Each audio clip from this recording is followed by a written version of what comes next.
So you can catch it, match it, stash it in the cabinet. Listen to the chorus while let Ivan scratch it. This is real hip hop, we aiming for a classic. And if we can't approach it, screw it, we'll attack it. Catch it, match it, stash it in the cabinet. Listen to the chorus while let Ivan. This is real hip hop, we aiming for a classic. And if we can't approach it, screw it, we'll attack it.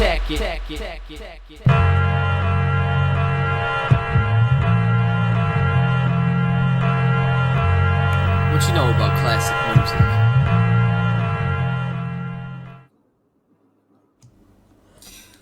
Well, this is a retro I don't think a lot of people expected us to be doing right now. What's going on, everyone? I'm Owen the Birdman Finch, and I'm here with... Chris. And believe it or not, we're doing our first proper pandemic retro. It's Payback 2020. I picked this show. This is an impromptu retro. We'll get to the reason why I picked the show when we get to that match on the show. But just go look up what's advertised for SmackDown, the big thing that's advertised for SmackDown tonight, and you understand why we were doing this retro. But, yeah, this is our first proper pandemic retro. I know technically our first one was NXT TakeOver Stand and Deliver, but you and I have talked about this, Chris, off air. That really, while it was in the pandemic, there was at least a crowd there and everything like that. This is strictly pandemic. Like, there's no vaccinations, there's no crowd or anything like that. It's just strictly Thunderdome. It's literally just video screens. Yeah, so that's why we're, that's why this is the first proper pandemic retro. It's really, we've talked before kind of what the state of the world was like at this time. Just go watch the NXT TakeOver Stand and Deliver retro. The state of wrestling, obviously, as with everything with the pandemic, I feel like it wasn't great, obviously, because the pandemic really just killed everything wrestling related. But I would say probably around this time, wrestling was starting to get back on its feet again. About everything you saw, it seemed like we had somewhat level of normalcy. WWE, I think the booking went back to normal pretty much, like roughly around this time. All the stars that had to leave for one reason or another due to COVID reasons or injuries were pretty much back by this point. They moved all their shows, as we talked about before, to the Performance Center, and it was a completely empty crowd. Then they added some life to it and added some PC recruits just to be in the crowd. And then they changed it completely to Thunderdome. It was like it was the Go Home SmackDown before SummerSlam that they moved everything to the Amway Center, and we became known as the Thunderdome. Thunderdome pretty much was a bunch of screens, pretty much, and people could go on and be a part of the show. It's basically a big version of a watch along that a lot of people do. Pretty much. It was. Did you? I think I asked you this before, but I forget the answer. Did you ever do Thunderdome? Like, did you ever go on it? Okay. I didn't know how to, so I didn't know if I would have done it, but I didn't know how to do it. But this is early days of Thunderdome. The Thunderdome had legitimately only been around like a week by this point, a little over a week. And we'll talk about it. There were some kinks that were bad in early day Thunderdomes, if you remember. I'm trying to remember the big ones. I think Kenny Omega, I think he was seen there. He wasn't obviously on Thunderdome, but I think someone did like a video of Kenny Omega. Someone was dressed up like the KKK in the Thunderdome. Oh, yeah, they didn't. It was like non-policed whatsoever. Yeah, and then I think it was Kenny Omega that was on it? It was like someone who looked like Kenny. Yeah, it was like someone that looked like... I didn't say it was Kenny Omega, but it was like someone had like a video of Kenny Omega. And then someone who looked just like Kenny Omega. It was really funny. Yeah, and then there was like hashtag Fire Velveteen Dream because the Speaking Out movement was really on fire at this time, and everyone wanted Velveteen Dream fired for the reasons we're not going to talk about right now. And they kept him on the payroll longer than he probably should have been. There was a Pikachu there, which wasn't too bad. I think I might be making this up. I don't think it was KKK. I remember someone had like a video that showed like it was. Yeah. It was. I don't think it was. I feel like it was KKK, but I'm pretty sure someone posted a news thing that there was like a death, like not obviously a death happened on Thunderdome, but like they showed like a video of like someone doing some racist like death. It wasn't related to the KKK, but it was like something like they had to get it off there like real quick, like it was like real fast. So they obviously hadn't worked out the kinks of Thunderdome yet. Obviously they would become stricter after this. This is I hate to say this. I know it's early days, but this is somewhat an example of Vince kind of doing something and not understanding it and having to learn on the spot type of thing. Because holy crap, the fact that the KKK got fucking through was freaking abysmal. But it was horrific. WWE obviously would eventually figure out this formula. There's a big thing of how the Thunderdome went to be. Apparently, a lot of people talk about how you would go on Thunderdome, and if you could obviously tell when you watch the shows. Not everybody's on all at the once. I think they spread people out because you could see people like removed from the screens and all that type of stuff. Yeah, because a lot of people are trying to get in. Yeah, and then they would get told who to cheer and who to boo for. So they would get told to put their thumbs up for like a big baby face if they came out, a big heel if they came out, they would boo. I think a lot of people did it, but I doubt everybody did it. They would get told. I remember there's a big video that talks about it, but those are like the big things about Thunderdome. Yeah, they could control what they wanted to control. Obviously, the crowd. Yeah. So they wanted like a big baby face to be cheered. They were getting booed like before the pandemic. I mean, if Roman stayed face during the pandemic, they would be having him get cheered. So it's like, it's what they wanted to skew it towards. Yeah. So there you go. That's kind of Thunderdome. And it was free, obviously, to go on too. I don't think you had to pay for it, so that was cool. And then if you had Zoom, I think you could get on it. And I hate Zoom, so that's why I never went on it. As you know, I've done like a big rant about Zoom. I don't like Zoom, so I wasn't going on Thunderdome. But that's basically what kind of WWE is. Basically, their booking's pretty much back to normal by this point. And they won't. And finally, it seemed like we had some normalcy with WWE. AEW was doing very well at this time. They transitioned to the pandemic, I think, better than WWE did originally. Basically, WWE just took their idea where they had they basically had what the WWE had first with the PC recruits, but then eventually I think by this time AEW was slowly starting to let fans in and all that type of stuff, but they would be like up in the balconies and all that type of stuff. And I think they were like live every other week. I think they were live one week and then it'd be taped the next week. AEW was really on fire at this time though. They were thinking about doing it too. The Thunderdome type deal with the screens. But WWE is already doing it, and Tony went, "Yeah." As much as I would have loved to have done that, WWE's already done it. We wanted to do something different. Yeah, I respect that. I wish he had that mindset nowadays. But AEW was doing very well. They were able to stay in business. The reason AEW kept doing shows and everything like that too was pretty much they had no choice because the company would have gone under if they didn't keep doing shows. They were really like the best show on television at this time.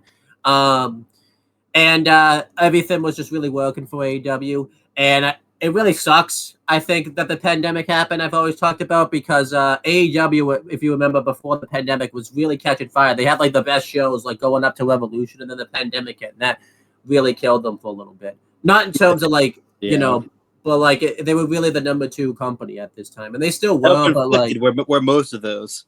Huh? Self-inflicted wounds. Yeah.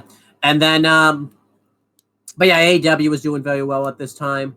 The Wednesday Night Wars was still going on, and I think AEW was winning the Wednesday Night Wars more often than not because the pandemic killed the black and gold NXT at this time because they couldn't sign anybody new, really use the Performance Center for training because of the pandemic. Impact, actually, they're the ones that benefited the most from the pandemic because they became the number three or four, depending on who you talk to, wrestling promotion because no one could go to Japan and there was no wrestling other than WWE and AEW, and obviously AEW couldn't sign anybody. So all the releases from the Black Wednesday went to Impact. Well, not all of them, but like Most of them. Yeah, most of them went to Impact, and Impact actually benefited from the pandemic because the pandemic doesn't happen. Impact was doing fairly well anyways. They started to get back on their feet and everything like that, but if the pandemic doesn't happen, all the big stars that Impact had that they built the company on, yeah, like they so they don't Impact get Carlson Anderson. They don't get Eric Young. They don't get Rhino. They don't get any of those guys. Yeah, they don't get Eric Young. Well, Rhino was already there, but they don't get Eric Young. Oh yeah, because he went pre. Yeah, he got released prior to the pandemic. But Eric Young, they don't get back probably. So yeah, it was awesome. And yeah, like Impact really started doing well again. They really built their company around it. You know, the pandemic I think really benefited Impact, believe it or not. New Japan, it really hurt New Japan for a little bit. They basically stopped doing shows for like months. I think they didn't come back till June, and then I think they made the stupid decision to get rid of to put the IWGP Heavyweight title on Evil for no fucking reason. I think because they couldn't get any gaijins to come to Japan, so or who weren't on tour, or living in Japan at the time. So it made it just easier for them to go in house and go, okay, Evil's like one of our top heels, I guess, even though he's terrible. And like, House of Torture sucks, but like he was like, I guess the top heel left in Japan, so in New Japan, so it was like, hey, we'll throw the title on him and see what happens. And it looks like it. And guess what? It didn't work out. Yeah, but you know, New Japan was still a pretty decent product. Obviously, luckily the crowd doesn't really react anyways in New Japan. I mean, obviously, it's very limited because of more so because of the pandemic. So luckily, it didn't hurt them too much. But it just, but you know, a lot of the big stars that was getting the New Japan over in America couldn't get over there. Like Gallows and Anderson, whatever, would have gone to New Japan had they been able to earlier and stuff like that. Oh, easily they would have went there. ROH had just come back at this time, and they were off for a while during the pandemic, and even though ROH wasn't doing the greatest anyways, I think they did bounce back a little bit, but they just lost the person they put in their head creative in Marty Scurll because of the speaking out movement. So they pretty much had to reshuffle everything. But ROH had just come back at this time. They were going to start their Pure tournament, bring that belt back, and ROH obviously was doing okay, but obviously it was legitimately like just back. So we really can't say the state of ROH at that time. NWA really, as we talked about, really suffered from the pandemic. NWA was like a really good company at this time. I remember we talked about it very fondly, and then the pandemic hit. And Billy Corgan, this actually kind of shows a little bit how stupid he was an idiot and said, "Yeah, I'm not gonna tie you guys down to a contract. If you want to go to another company, you can go to another company." In hindsight, it's a good thing that he did that because they couldn't, they really couldn't do that. But it hurt their company bad because a lot of the big stars they built the company around in the NWA went to AEW, Impact, or WWE. So it murdered the NWA, and they lost Dave Lagana due to the speaking out movement, who was the head booker of NWA, and he was like the one that like was basically the chairman and everything like that, well, not the chairman, but the executive vice president. And then he was gone, and then NWA really wasn't doing anything. They started doing stuff again. They did Primetime Live, where they would have the NWA show up occasionally. I remember they announced Nick Aldis versus Mike Bennett for the NWA World's title. I remember being really excited for that match, and the match, it didn't stink, but it was fucking disappointing. But that would be a retro for another day.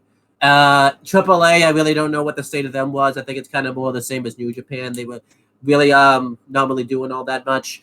NXT. I'll say one other thing about WWE. NXT UK was announced to come back too, and that the pandemic, as we know, even though NXT UK was still able to come back and do shows, killed NXT UK pretty much because they couldn't do shows for a while, and then it just was never seen as like the same level as NXT really ever again. So, which sucks. And yeah, that's pretty much everything wrestling wise. Very depressing looking wrestling. Like when you think about it, it was really just WWE, AEW, and Impact really carrying the ball at this time. So I guess New Japan too. True, yeah. Going through the show, there was still the brand split. I guess nowadays that's in effect was still going on. So this was a double branded pay-per-view, as we know. All of them were by this point. The date of this show was August 30th, 2020, 1 week after SummerSlam, pretty much. I don't know why they did this. We talked about this when we did Battleground 2013 Retro, where Vince randomly added Battleground to the schedule.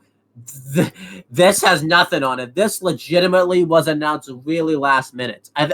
It wasn't completely last minute. It was announced before SummerSlam that they were going to do like a show a week afterwards. This was meant to be, I think, Evolution. I think everyone thought it was going to be Evolution again, Evolution 2. And then it was randomly. Fuck that. Yeah. Then it was randomly Payback. There's been a few reasons why this happened. A lot of people announced this because they wanted to get all the matches they couldn't fit on SummerSlam onto this show. And, that was that. Maybe too, because they were going to do Thunderdome. They wanted to test out the kinks of Thunderdome, so they added another show to it, just to kind of test out all the kinks and everything like that. Because as we just talked about, they needed to get those worked on. And it could have just been one of those Vince things, by the way, where he just randomly decided to do a fucking pay-per-view that day, type of thing. All of them are probably true. The one I like to believe is that this. I don't really like to believe it, but the one I think that it is that this was just a random thing Vince decided to do. Just decided to throw a pay-per-view out there out of nowhere because Vince loves to do that sometimes. So, oh yeah, the other stuff is probably true, but I feel like it's more so Vince fucking wanted to do a fucking pay-per-view. And he's like, yeah, we're doing a pay-per-view. Oh, he definitely did. Yeah. At least he didn't let everyone know like completely last minute. Imagine like a week in advance. Because Vince, I guess I was gonna say imagine a week in advance, but it's not like they'll go. There's nothing they could do anything. But it's like, yeah, it's where you guys gonna go. You can't go anywhere. You can't go out anything. You're coming to work that day, guys. Come on. You have all these plans. You coming to work. Yep. Fucking losers.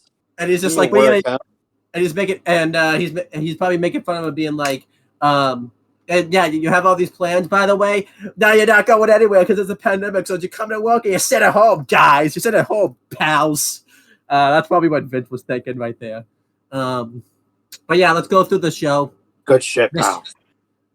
This took place in Orlando, Florida. It was at Amway Center, which was known as the WWE Thunderdome. And unfortunately, wrestling was so bad at this time that they couldn't sell any of their shows, so no one attended this show. WWE still kept. Well, technically, it was a sellout. It was a sellout because they predicted that it would do 0 attendance, and they were right. So, well, technically, maybe, but it still was a sellout. Yeah, it was. The pandemic sold it out, so there's still people in attendance, as opposed to WrestleMania, which sold 0 tickets. It did. But yeah, let's go through the show.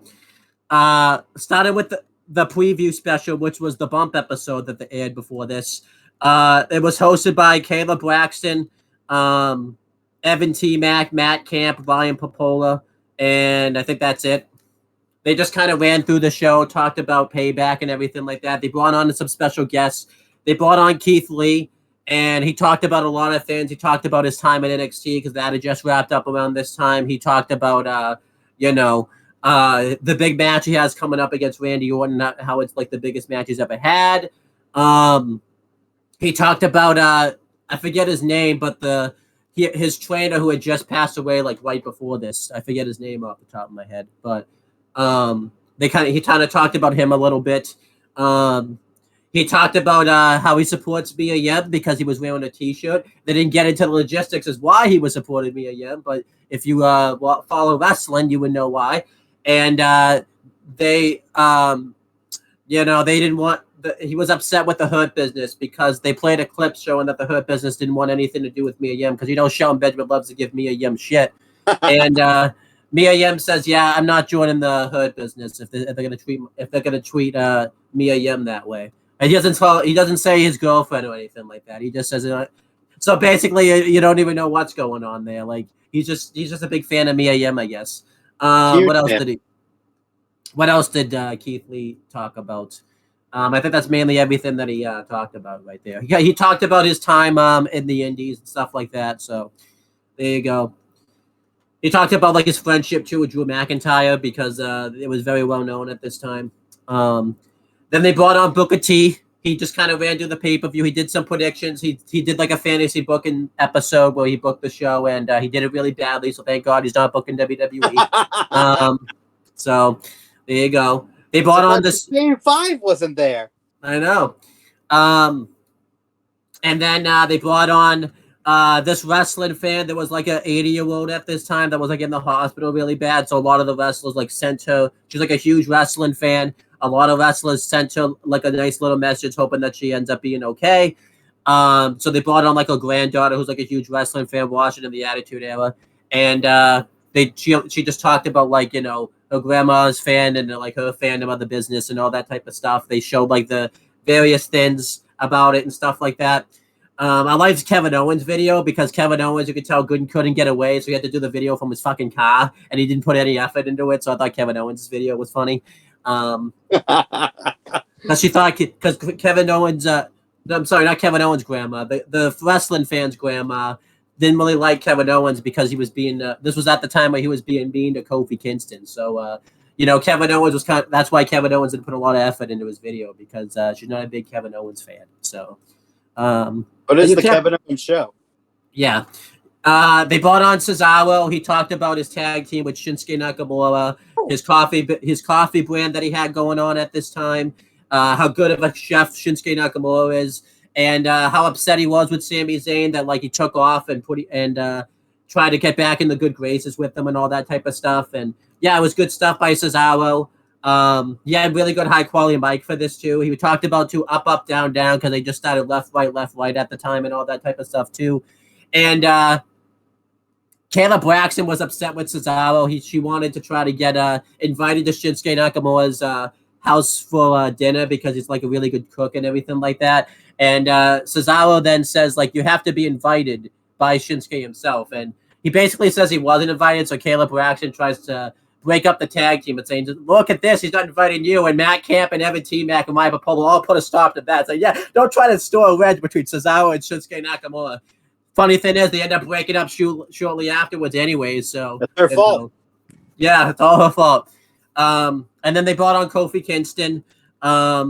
He talked about like his blessing to give Big E a singles push. It's his WWE Championship reign. Drew McIntyre was WWE Champion. And that's basically all he talked about. So he talked about too because he was injured at this time, and how all these things changed like right when he got injured. Like there was Raw Underground, there was Thunderdome, there was Roman Reigns coming back. Like he just couldn't believe it. It felt like it was like 70 years since he had been in the company. It's like wow. He's that old? Yeah, I guess so. Good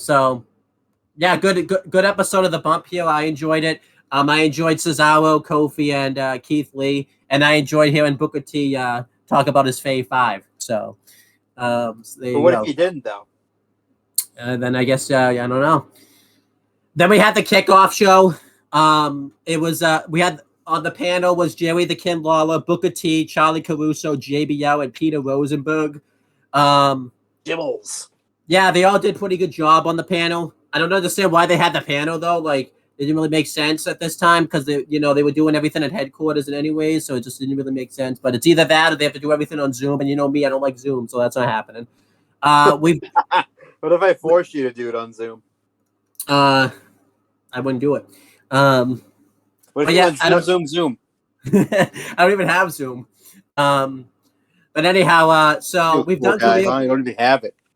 I deleted it actually. So, but yeah, we've done career retrospectives on all these people except Charlie Caruso. Charlie Caruso pretty much was about to take Renee Young's spot, probably as like the lead interviewer because Renee Young had just left the company at this time.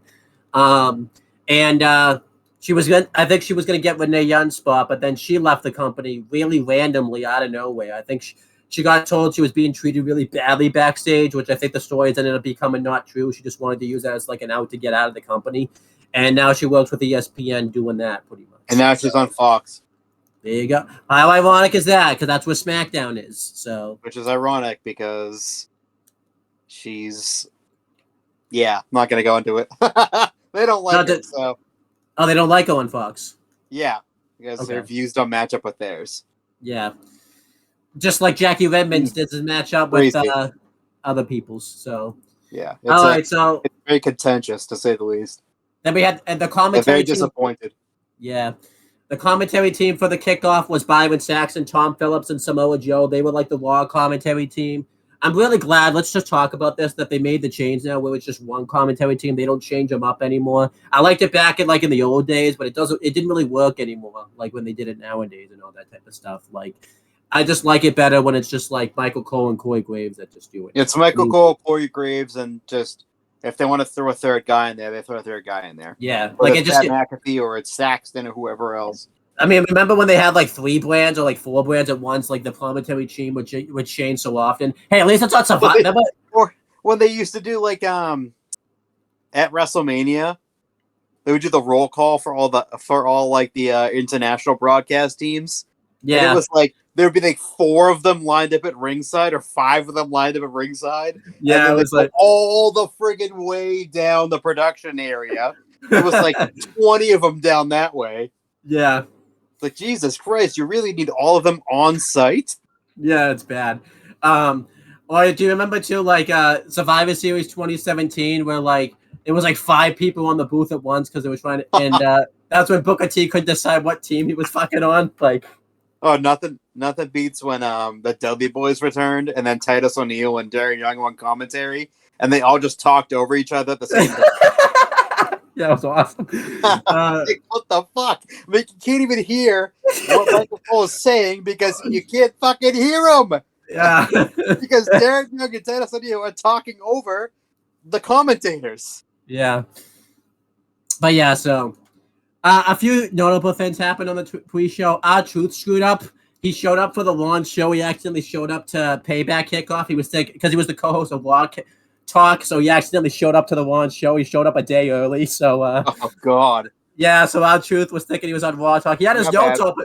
Yeah, he had his notes all prepared too. I'm thinking, like, what do you have notes for? Well, it hasn't even happened yet. What notes do you have? Like, come on, that guy's he's a time traveler. Yeah, but how does he have all these notes already? Well, it hasn't even happened. Kidding me? He looks like he's in his early 30s. Yeah, he's a time traveler. But yeah, he just pulls younger versions of himself out of there, so he looks younger than he actually is. Yeah, but Booker T was trying to tell him that Raw was next week instead of tomorrow, and JBO had to like correct him because I think Booker T wanted R-Truth go on for a week. He was saying, he said, "Yeah, please, just it's next week." Yeah, just and then they were talking about the U.S. title match, and R-Truth talked about how like he felt Bobby Lashley's Nelson from The Simpsons, and like JBL didn't understand. He was like freaking out that he didn't understand what he was talking about. He's like Nelson from The Simpsons, and like Booker T had to tell him it's like the phone Nelson. He's like, what is he talking about, Nelson from The Simpsons? Like JBL was freaking losing his mind. And Booker T had to basically play translator to R-Truth, and R-Truth he did apologize though. He said, "I'm sorry, I'm just going to leave my Raw notes here." Again, I don't know. He has notes for Raw when it hasn't happened. He's a time traveler. He can do whatever he wants. And Yeah, everyone at the panel was just speechless that happened. They just couldn't believe that R-Truth did this. So, what did you think of this? This was poor R-Truth here. His bad. It was his bad. But the real question is it the good R-Truth? It was the good real one. question. It's a good one. It's funny. Truth is always funny. He's a time traveler. I think we all know this by now. He's like almost in his 50s or in his, I couldn't even tell you. Yeah. He looks like he's in his early 30s. The dude's in great shape. He looks phenomenal. Just don't do any more flip dives over the top rope. Please, Truth, we need you to not destroy your legs. I would really appreciate that. Yeah, what you basically just said, the career retrospective, because that's the only thing updated. He still has yet to come back yet, but from that injury that he had in NXT from that torn quad. He should be coming back soon, though. Yeah, because that was like a while ago. So, then we had the only match on the kickoff. It was the Wyatt Squad versus the Iconics. Ooh, the double I. Yeah, the double I. Yeah. Reason for this match was Ruby Riott returned in February from being gone for a while and turned heel, or stayed heel, I guess. I say turned heel, but she was already a heel, I guess. She acted like a face, but it was like a cop-out, all that type of stuff. So she turned heel on Liv Morgan. Liv Morgan beat her like 3 times in a row. And then Ruby Riott decided that she had a change of heart and was trying to get back into the good graces of Liv Morgan. So they did everything that they could. And the Iconics had returned around that time. They got into a feud with the Wyatt Squad. They just had matches forever that didn't make any sense. And then, Ruby Riott with, I don't know, it was like Liv Morgan refused to team with Ruby Riott. Then finally she did, but then Ruby Riott all of a sudden didn't trust Liv Morgan all of a sudden. And they were trying to build these trust issues. They just weren't getting any wins, so that led to this match. That fucking storyline's convoluted, but this fucking happened. I'm not making this up. It did. Yeah, this was like when they were trying to throw anything at the wall of the pandemic to try to see what stuck. This was also the problem because Raw wasn't live every week. So if there was something that was bad, they couldn't change it the next week because you would have to wait a week. We had the match. Liv Morgan and Ruby Riott aren't getting along in the beginning because they have those trust issues, and eventually they get the Iconics get the heat on Ruby Riott, and they dominate her for a while. Eventually, they do the typical tag spot where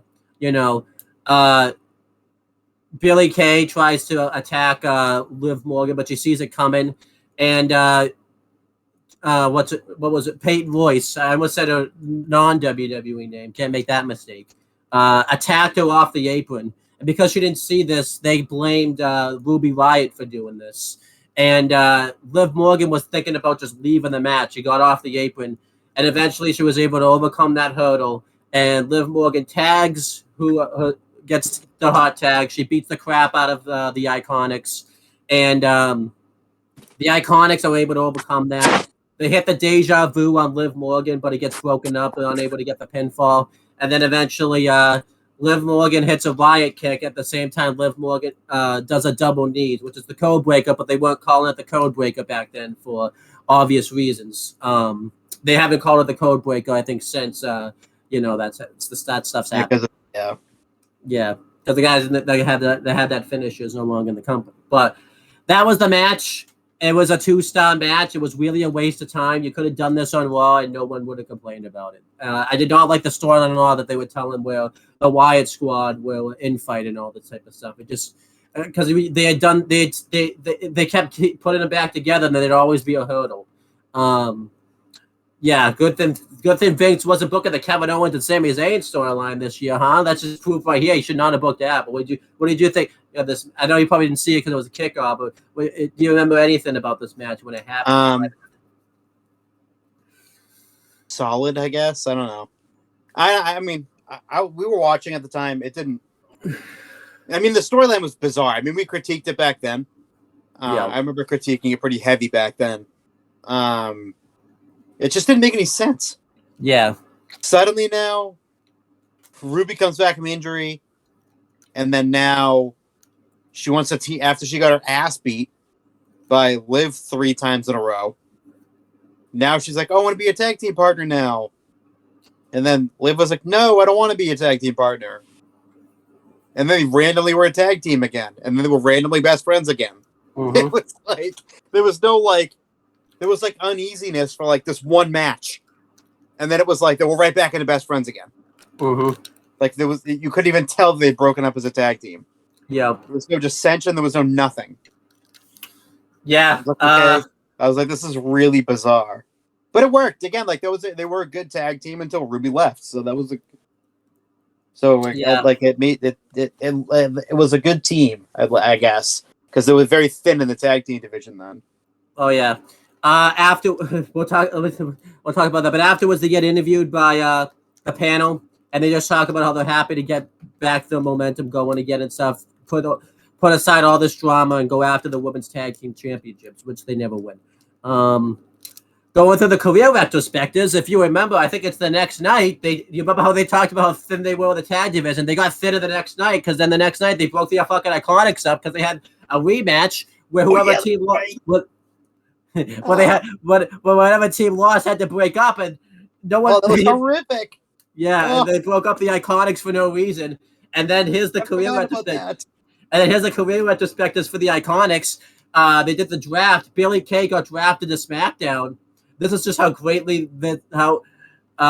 they didn't think this through. They put Peyton Royce back in another tag team anyways with Lacey Evans for no reason. Immediately. It wasn't even, they didn't wait a second. And then breathe that they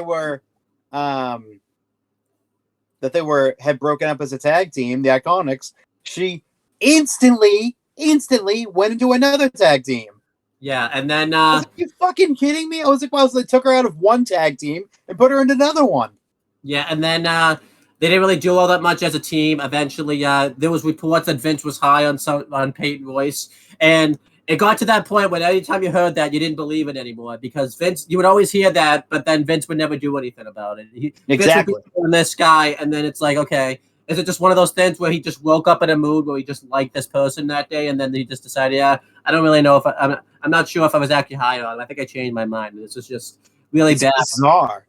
And like, then he'd be really high on someone like Billy Kay or Peyton Royce or someone, and then the next day it would come out. There would be a report that come out. They'd be like, "Oh, by the way, yeah, Vince isn't interested in them anymore."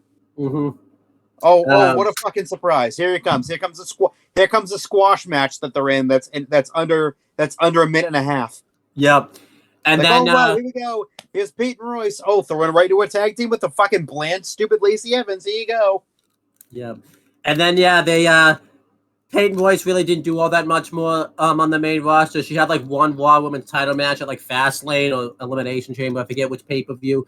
And then was released shortly after this. Billy Kay, meanwhile, was on SmackDown. And then she was actually doing really well on SmackDown. She was doing the whole thing where she wanted to be everyone's tag partner. And then it worked. That worked out really well. It worked, and then she got released for no fucking reason. Yeah. And then they both got released. And then they did a podcast for a bit, and then they went to Impact as the inspiration, I think. And won the Knockouts tag titles in a pretty good reign. And then they could have just been the Single Eye Iconics. Yeah, and then they left the company, and they started their own podcast again. They were like the first wrestlers. Well, because Peyton got pregnant, so. Yeah, and then I don't know what's going on with Billy Kay.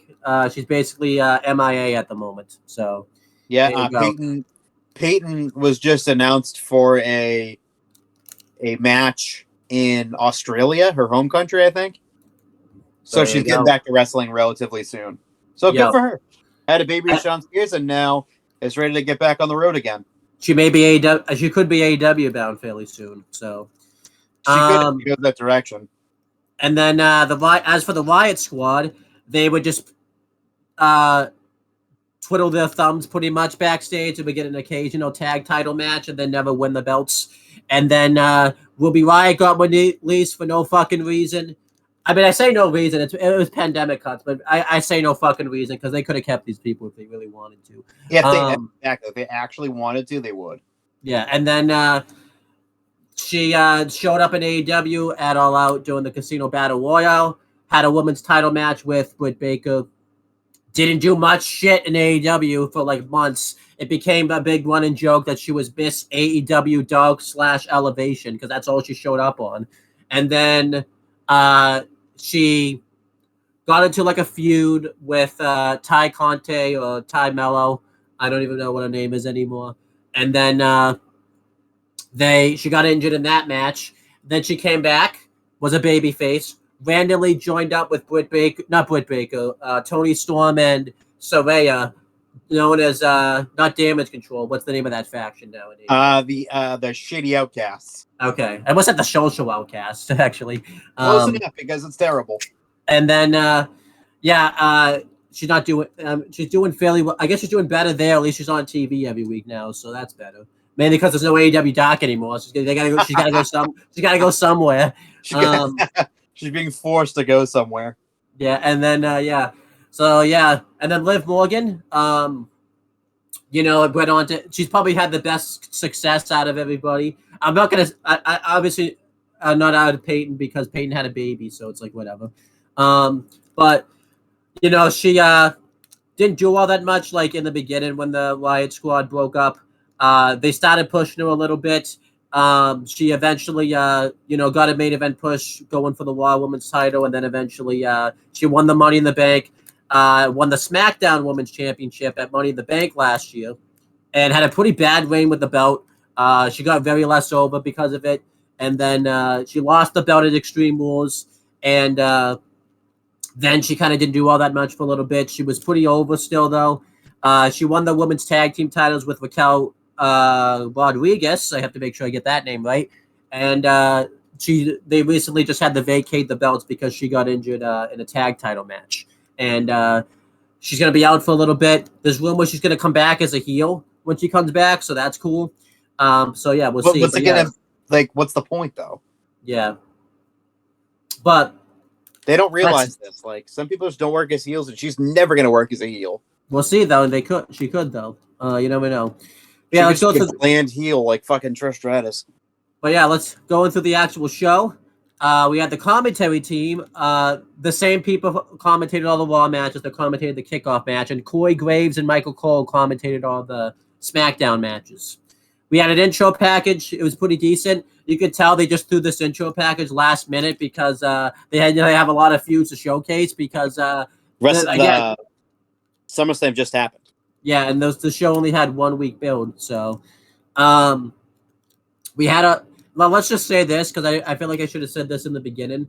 We're not going to keep saying if this match had taken place in a crowd, it'd be better. We know that's the case. I'm not going to say it in every match. It's Thunderdome. We're just going to take it for what it is. I'm not yes, some of these matches that happened probably would have been better in front of a crowd, but like Keith Lee versus Randy Orton.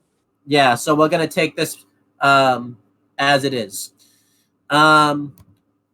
But yeah, next, the first match on the show was the United States Championship match. It was Apollo Crews defending against Bobby Lashley with MVP and Shelton Benjamin. Talk about someone who benefited from the pandemic, and that was Apollo Crews because he finally got the push that he was long awaited. So the reason for this match was Apollo Crews won the championship in May. And MVP started becoming a manager full time because he originally came back. He was meant to be a backstage producer, but they really didn't need producers anymore because they were in the Thunderdome. They were in the pandemic head. They really didn't need producing anymore. So he basically became a full time on-screen character at this point. And he managed Bobby Lashley, got him away from that crappy love triangle storyline, and he became the Bobby Lashley that we had always knew he could be when we saw his work and Impact and everything. He finally got to do that in WWE. He recruited Shelton Benjamin. They formed the Hurt Business, which was probably the best faction during the pandemic.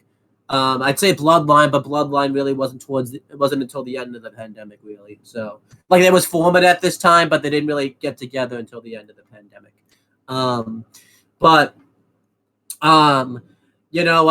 MVP tried to recruit Apollo Crews to join the Hurt Business, but it didn't happen. Apollo Crews refused. He wanted to make it on his own, and MVP and Apollo Crews were meant to have a match at Extreme Rules, but Bobby Lashley put him in the full Lashley that it ended up, injuring him.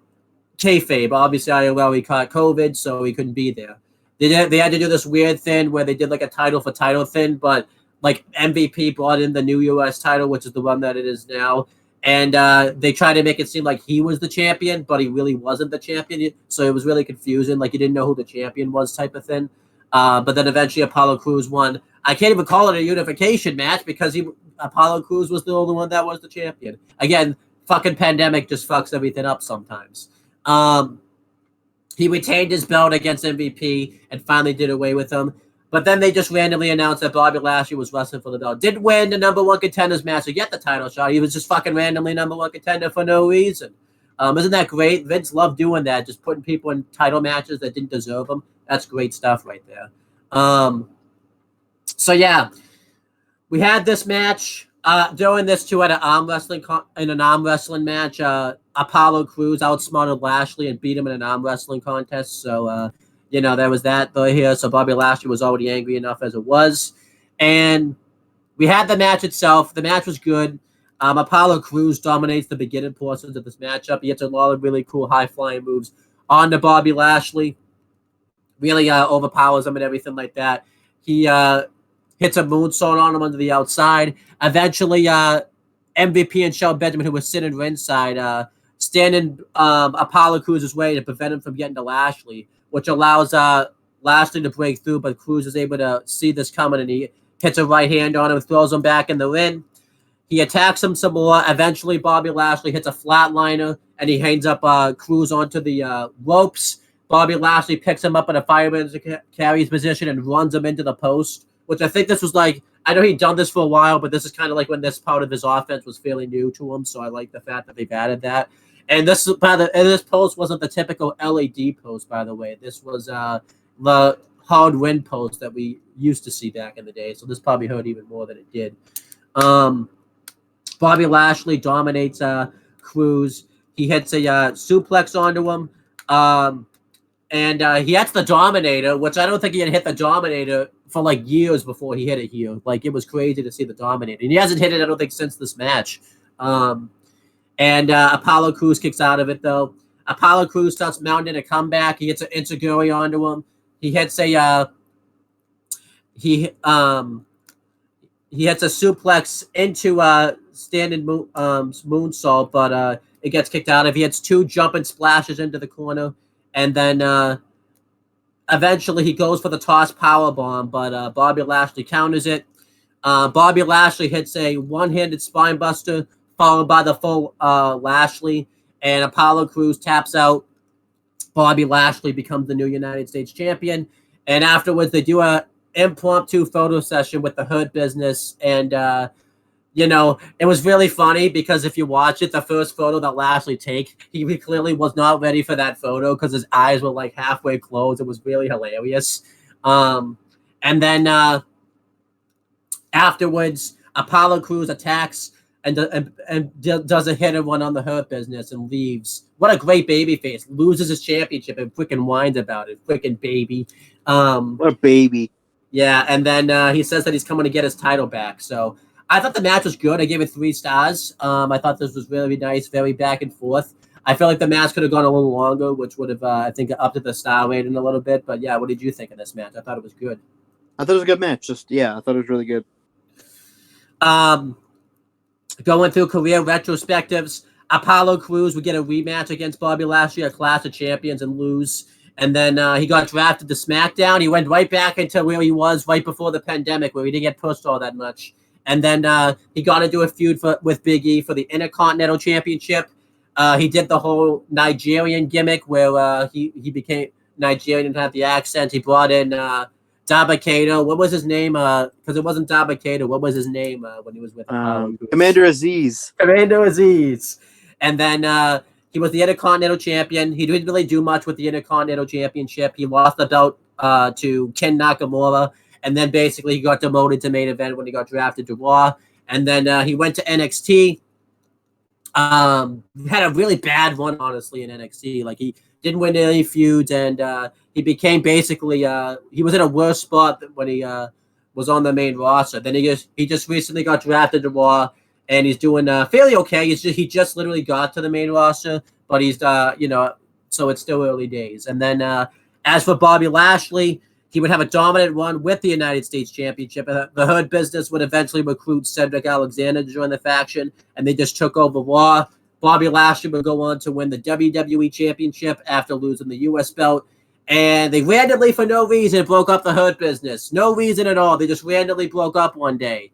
And it was so bad that Dave Bautista even criticized it. You know Dave Bautista, he doesn't really talk about wrestling that much. So that's how you know where you screwed up. And then MVP and Bobby Lashley still stayed a team. And then MVP had to go have surgery, so they put the Hurt Business back together for like a month, and then they broke up. Like they just stopped showing up together randomly for no reason. And then Bobby Lashley turned babyface because it was just time to turn a babyface. Him and MVP feuded because MVP turned his back on him. Bobby Lashley would win the U.S. title, I think, one more time, had a really good face run with the U.S. title, and then he had a killer feud with Brock Lesnar that has yet to conclude, and now he's just doing some nice things. He's doing some good things. So there you go. Good Bobby Lashley right there. Good guy.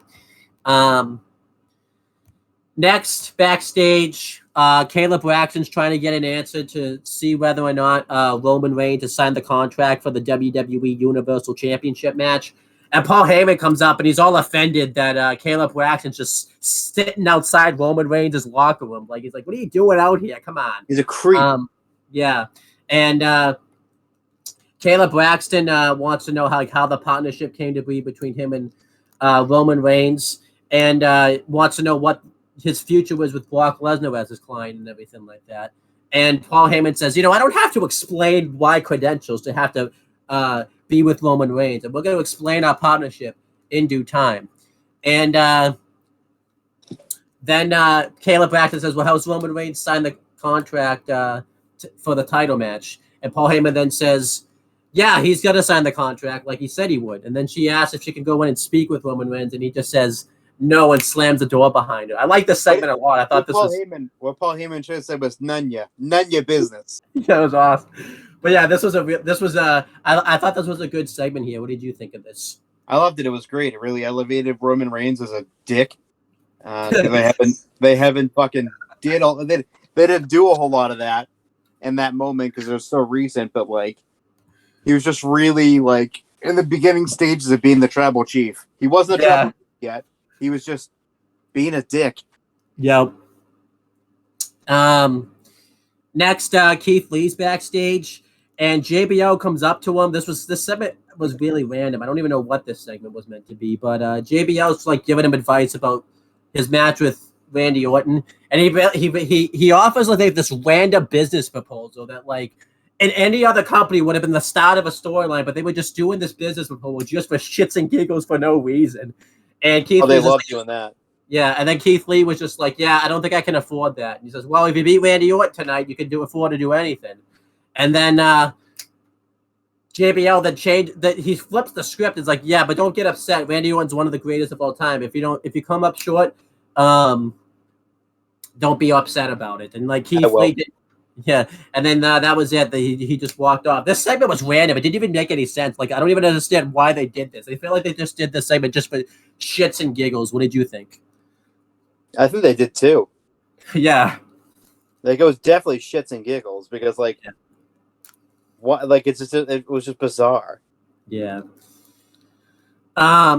Next match was Big E versus Sheamus. The reason for this was Big E was doing a singles run. And Kofi and Woods were hurt, and Kofi basically gave Big E the New Day's blessing to have a singles run because it's what they wanted. And Big E went on a tear in the singles run. He started beating various superstars. Sheamus was one of them, but Sheamus thought it was a fluke because he was distracted when he lost. And of course he did. Sheamus wanted something done about it. So they had a match here. This is right after Big E cuts this killer promo on Talking Smack where he talks about everyone was telling Big E that he had to get serious if he wants to be a singles guy, but he says no, he's going to do his own thing. So that's exactly what happened. The thing that sucked about this Big E push though is they acted like he was like never a singles guy before. Like he wasn't like Intercontinental champion Nope. at all. Like he was like, yeah, Big E's not used to being a singles guy, but yeah, No, he's NXT not. champion, That never NXT happened. Yeah, they men in black you with that one. But yeah, Sheamus cuts this promo. It's really generic, but it's pretty good. Where he talks about how basically the New Day wasn't holding him back; they were trying to elevate you, and he's going to basically stomp on Big E's dreams of being a singles guy, even though he already has been a singles guy. Fucking mean. But yeah, you can just tell the difference in Sheamus and the Vince era versus the Triple H era. Like here, he's fucking generic. He's just so monotone here. Like this is just so. And this is when Sheamus was going through that phase, if you remember. I mean, I guess he's still kind of going through that phase, but like it was like a weird phase where he was like in the bow outfit, but he wrestled in his normal ring attire and all that type of stuff. It was just weird. Yeah, it was really weird. Big E and Sheamus go at it. This is where you can really hear like how silent the crowd is, even though it's Thunderdome. Like it's like they forgot to put in crowd noise for this match because you could just hear the silence in this match. I know I said it is what it is. We're not going to talk about it, but again, I feel like we had to talk about it here because it was such a difference from the opener for doing this match, and it really sucked because it really Big E was meant to be. Big E would have been over here if it was in a crowd, and they fucked up the fucking crowd noise. It's a big match for him too. Yeah. So yeah. They start chain wrestling each other. They both hit a lot of really good power moves on each other, but no one really gets the advantage on each other. Michael Cole did a pretty good job bringing up the fact that like Sheamus had a big history with the New Day because of his days in the bar and all that type of stuff. The tag team, the bar, not the actual bar. But Sheamus hits a running knee on Big E. He throws him to the outside. He goes for the 10 beats of the Babwin, but he's unable to hit it. Then Big E goes for a splash. Sheamus moves out of the way, and he ends up crashing onto the apron. Sheamus dominates Big E. He works over his knee. At one point, he hits the Irish Curse backbreaker, and I think he's meant to hit like a D drop to his head, but like it ended up being like at his ear instead. It was like really awkward and looked really weird. And then eventually, Sheamus went for a high-flying move. Big E counted. He hit a couple of belly-to-bellies on Sheamus. He hit a Uranagi out of the corner. He went for the big ending, but Sheamus countered into a pump-up knee strike, but Big E kicked out of that. Sheamus locked Big E into a knee bow. No, a heel hook, not a knee bow. And Big E was able to overpower it. Eventually, Big E wins. He hits a spear on him on the outside, and then he follows that up with the big ended on Sheamus for the win. I thought this match was very good. I give it 3 3/4 stars. It really got Big E over huge as a singles guy, and yeah, I liked it a lot. What did you think? I thought this was really good, and it got Big E over huge as a singles guy. I agree with that. Just massively over as a singles guy. Mm-hmm. So yeah, what'd you give it? What'd you give it as a star rating? 3. There you go. Next, Matt Riddle gets interviewed.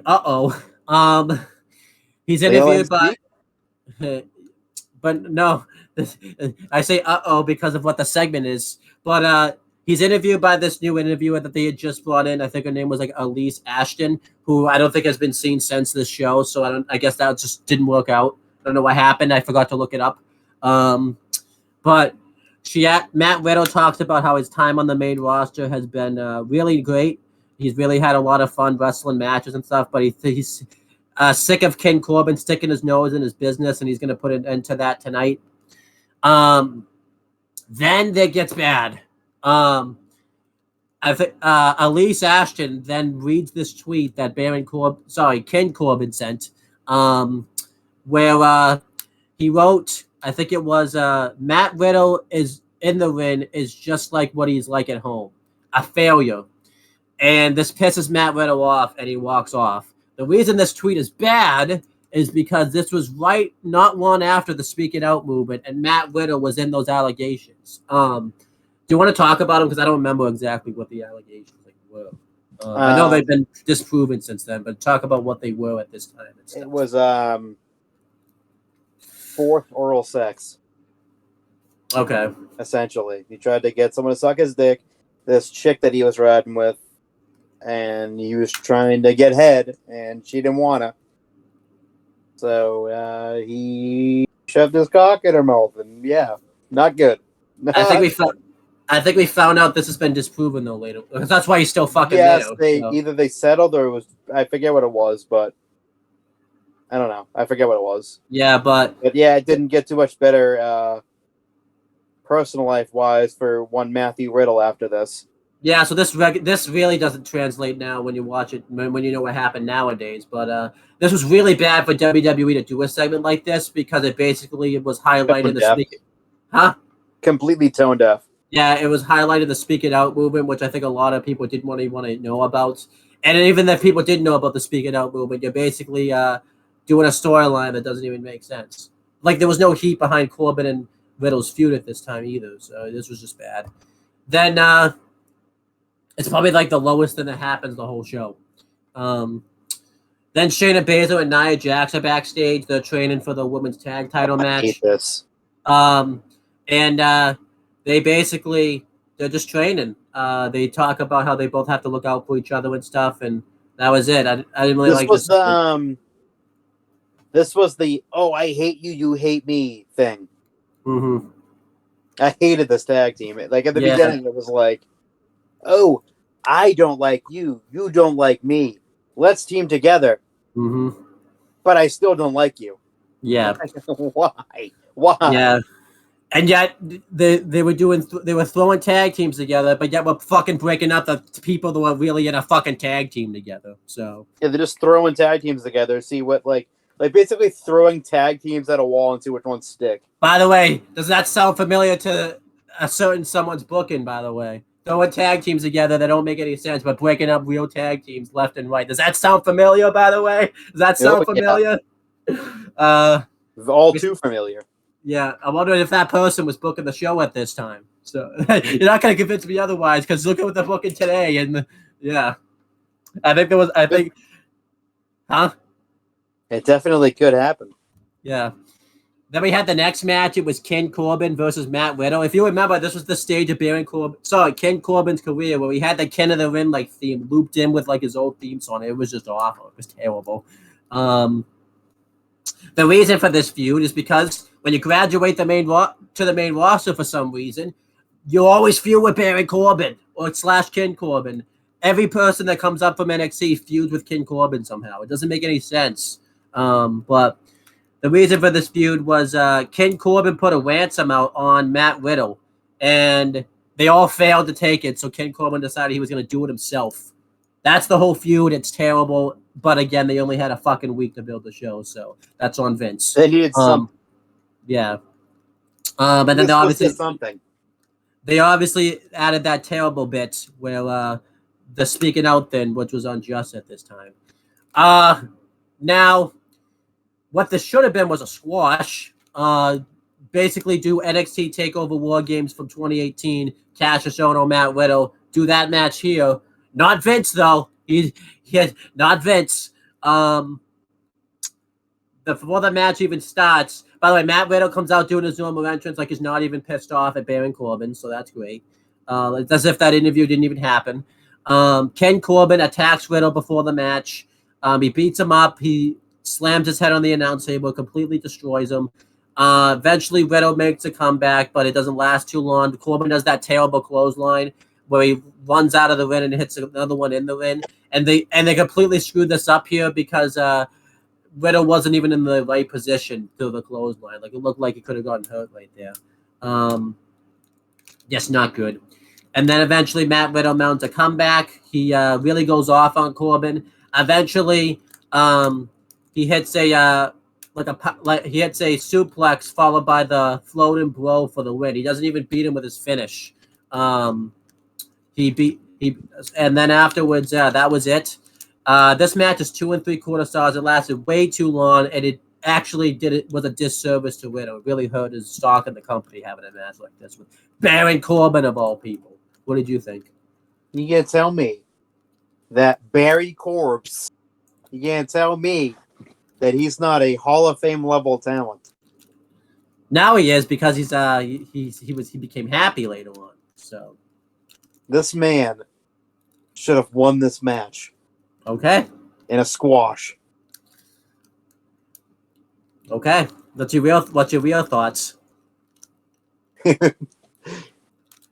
It's Matt Riddle. It's Baron Corbin.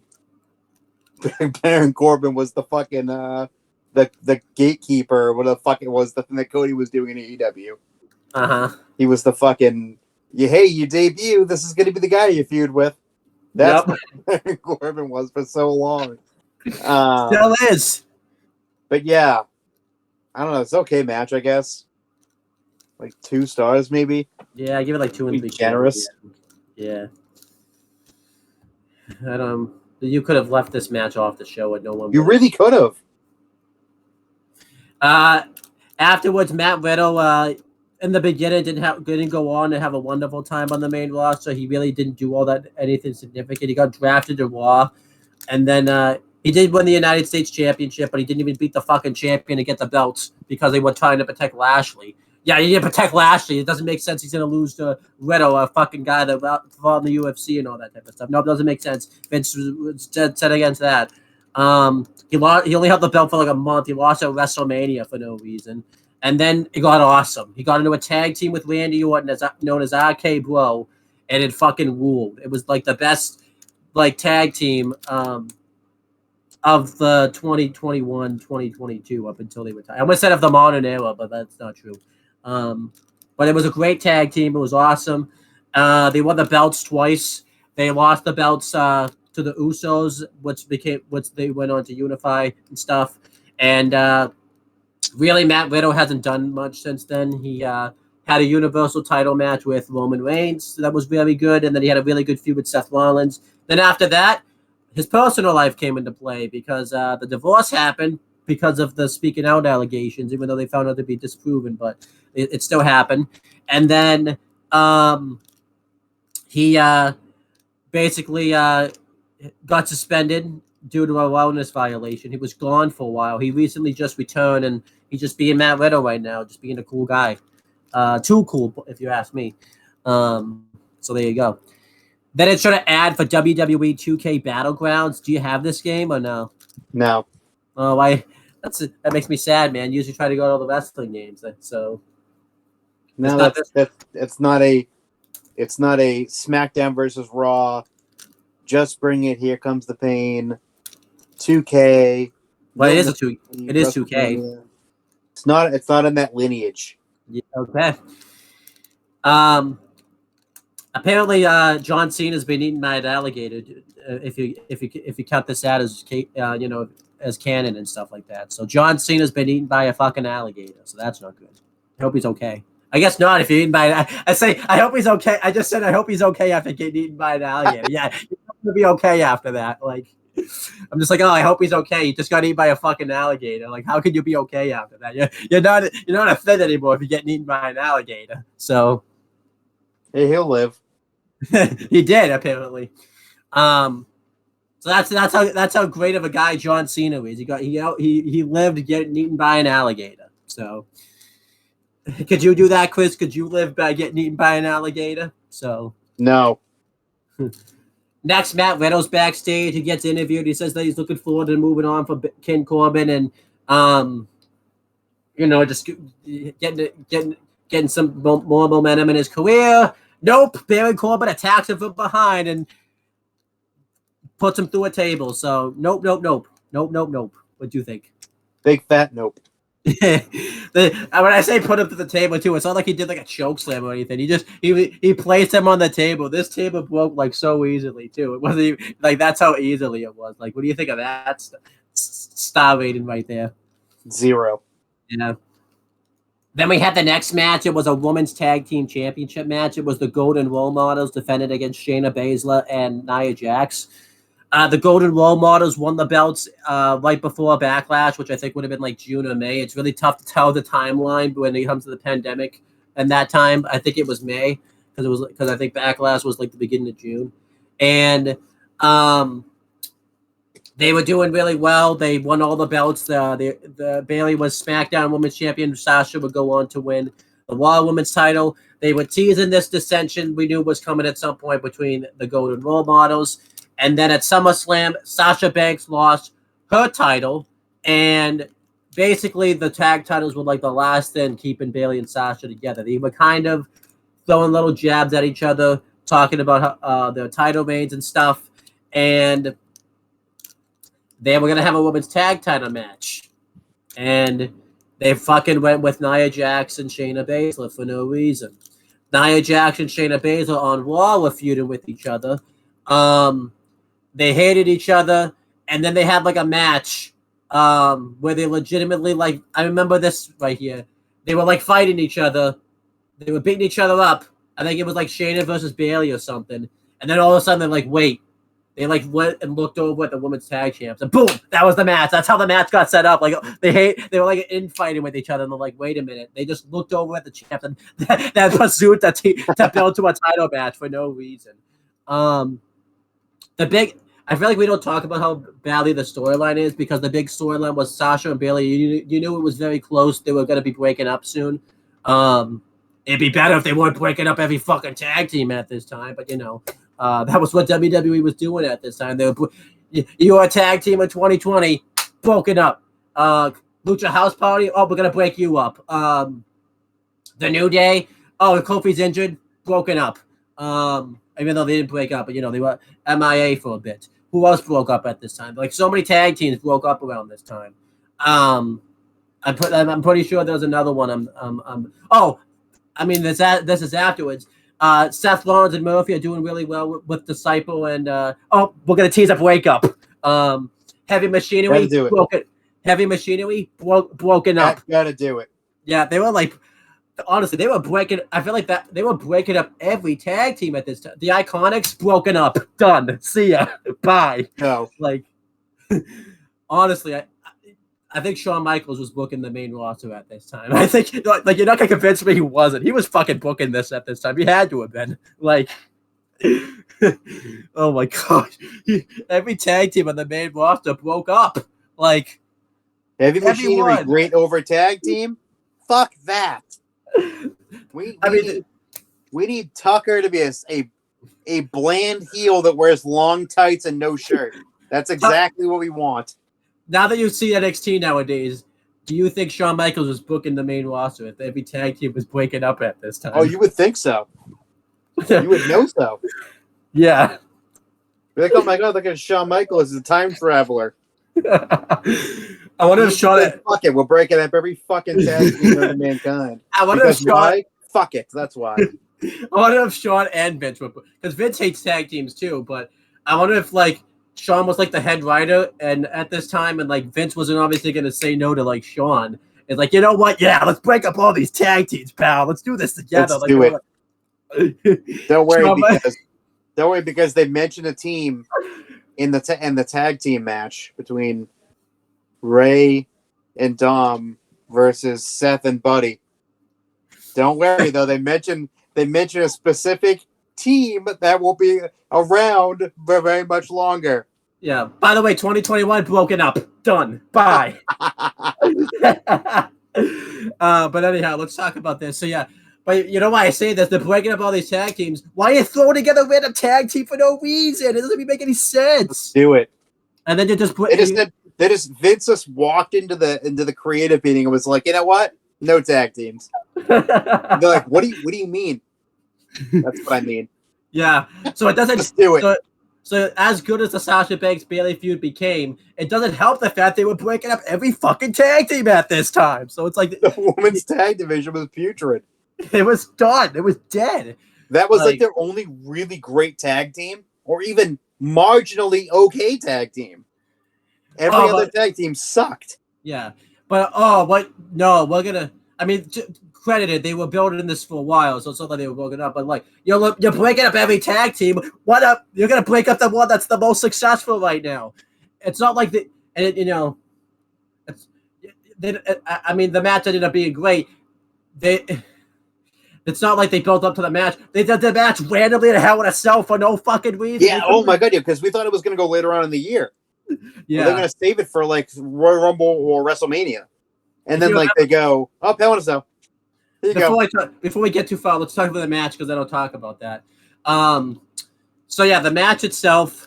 Also, like they were building to this, like Bayley basically, told Sasha this was like a must win. This was a must win for Sasha. I'm really mad now, by the way. I don't know. You can tell I like tag teams. So, but the match starts. Shayna and Sasha wrestled the match. The thing that sucked about this match, you didn't know who to fucking root for. And this is where Thunderdome was an issue. They didn't pipe in any cheers or I think that was just all cheers. So it was like, so are they all faces? Are they all heels? I don't know what's going on here because they were both. Because Sasha and Bayley were still heels, and Nia and Shayna were still heels. So I know I said I wasn't going to hop on this. This match would have benefited the crowd because they would have picked. I mean, obviously, you know who the crowd would have fucking picked. By the way, they would have picked Sasha and Bayley easily. Especially because especially with Nia Jax, because she was injuring everybody at this time, left, right, and center. So, but yeah, we had the match. Sasha and Shayna start the match, and they do put some pretty good stuff with each other. They have a little bit of miscommunication where Shayna accidentally throws Sasha into Nia and all that type of stuff. And Shayna and Nia dominate the matchup for a little bit. And Sasha and Bayley are hitting some really quick, fast-paced moves onto Nia, really wearing her down. But it doesn't work. She's able to overcome that, and eventually they get the heat on Sasha. It just really didn't make any sense how they structured this match because Sasha and Bayley were meant to be heels, but yet they were the ones that were the baby faces in this match. I guess Sasha was just the baby face. I think Bayley was just because she was going to go that direction anyways, but it just didn't even make any sense that they were structured in the match this way. Eventually, Nia gets the hot tag. No, Shayna gets the hot tag, which was really fucking weird. Because they already had the heat anyways, and Shayna got the hot tag. It was really fucking weird. Yeah, they go off. She goes off on Bayley. She really beats her up. They do a cool bit where Shayna gets the Kirifuda clutch and Bayley breaks it up with an elbow drop. I thought that was cool. And Sasha does a frog splash onto Nia, but Nia kicks out of it. Eventually, the finish is Shayna Baszler locks Bayley in the Kirifuda clutch, and she locks Sasha in a head scissors at the same time. And Sasha tries to break up the submission, but Shayna uses Sasha's arm and basically forces Sasha to put a headlock in on Bayley. And Bayley taps out, and Shayna and Nia become the new women's tag team champions. They celebrate. Nia was really annoying during the fucking celebration, just really bad. And I feel like Nia used up all the promo time that Shayna would have said, so they had to cut the segment short. You could just kind of tell that it would happen. But I still thought the match was very good. I think Sasha, Bayley, and Shayna put the Ruka boots on in the match. The finish was really good. And yeah, I gave it 3 3/4 stars. I don't think this was the right team to take the belts off of the Golden Role Models. But again, they were breaking up so many teams. They didn't have anybody else to take the belts off them. So who else was going to take the belts off them at that point? So, yeah, I still gave the match like 3 3/4 stars. I thought it was very good. What do you think? I give it 3. I give it 3 stars. I thought the match was good, but you said, like hindsight, like fucking, they break up anyway. So it's like, yeah, they break up like literally weeks later. No, the next week because they have the rematch. Yeah, I thought it was either this week or the week after. But yeah, I knew it was relatively soon. But yeah, it was like they did the fake injury angle with Sasha on SmackDown, and then they've had. I think then Sasha was off TV for like a tiny bit, and then they had the Hell in a Cell match. I think that was the first time they'd seen her back since that fake injury angle. Yeah, they did. The feud was really good, but they really rushed the feud for no reason. I don't get why they rushed the feud so much. I think this is where hindsight doesn't work, because at least Sasha and Bayley could have. Well, it would have been a big crowd. They could have had the fucking blow-off match in front of somewhat of a crowd at WrestleMania that year. I know we would lose the crown of Bianca Belair, but she could always just go challenge for the Raw title instead. I feel like that wouldn't have had anything. Like, Sasha and Bayley really should have made it to like the WrestleMania main event with their feud. Night 1, they would have main event in WrestleMania night 1. But yeah, the feud. we've done career retrospectives on the Golden Role Models. Sasha will do an updated one. Has since left the company and has shown up in New Japan as Mercedes Moné. Won the belt, the women's title there. They're doing this, and she was in the finals of the Strong Championship recently. And I guess she hasn't had a bad one, but like it's not like really a notable one. Like it hasn't. Just not been great. Yeah, it hasn't really done them as much for New Japan. I don't think as a lot of people thought it would have. Like when Jericho showed up there. That did a ton. Yeah, they thought that would do like, I guess the same because it's again the WWE name, but yeah, I don't know. It's just been flat, and now she's hurt. So yeah, she has some sort of foot injury. They say it's broken. Some sources say it's broken. Some sources say it's not. Yeah, and that she won't need surgery, and other sources say she will need surgery. Some sources say she's on long term.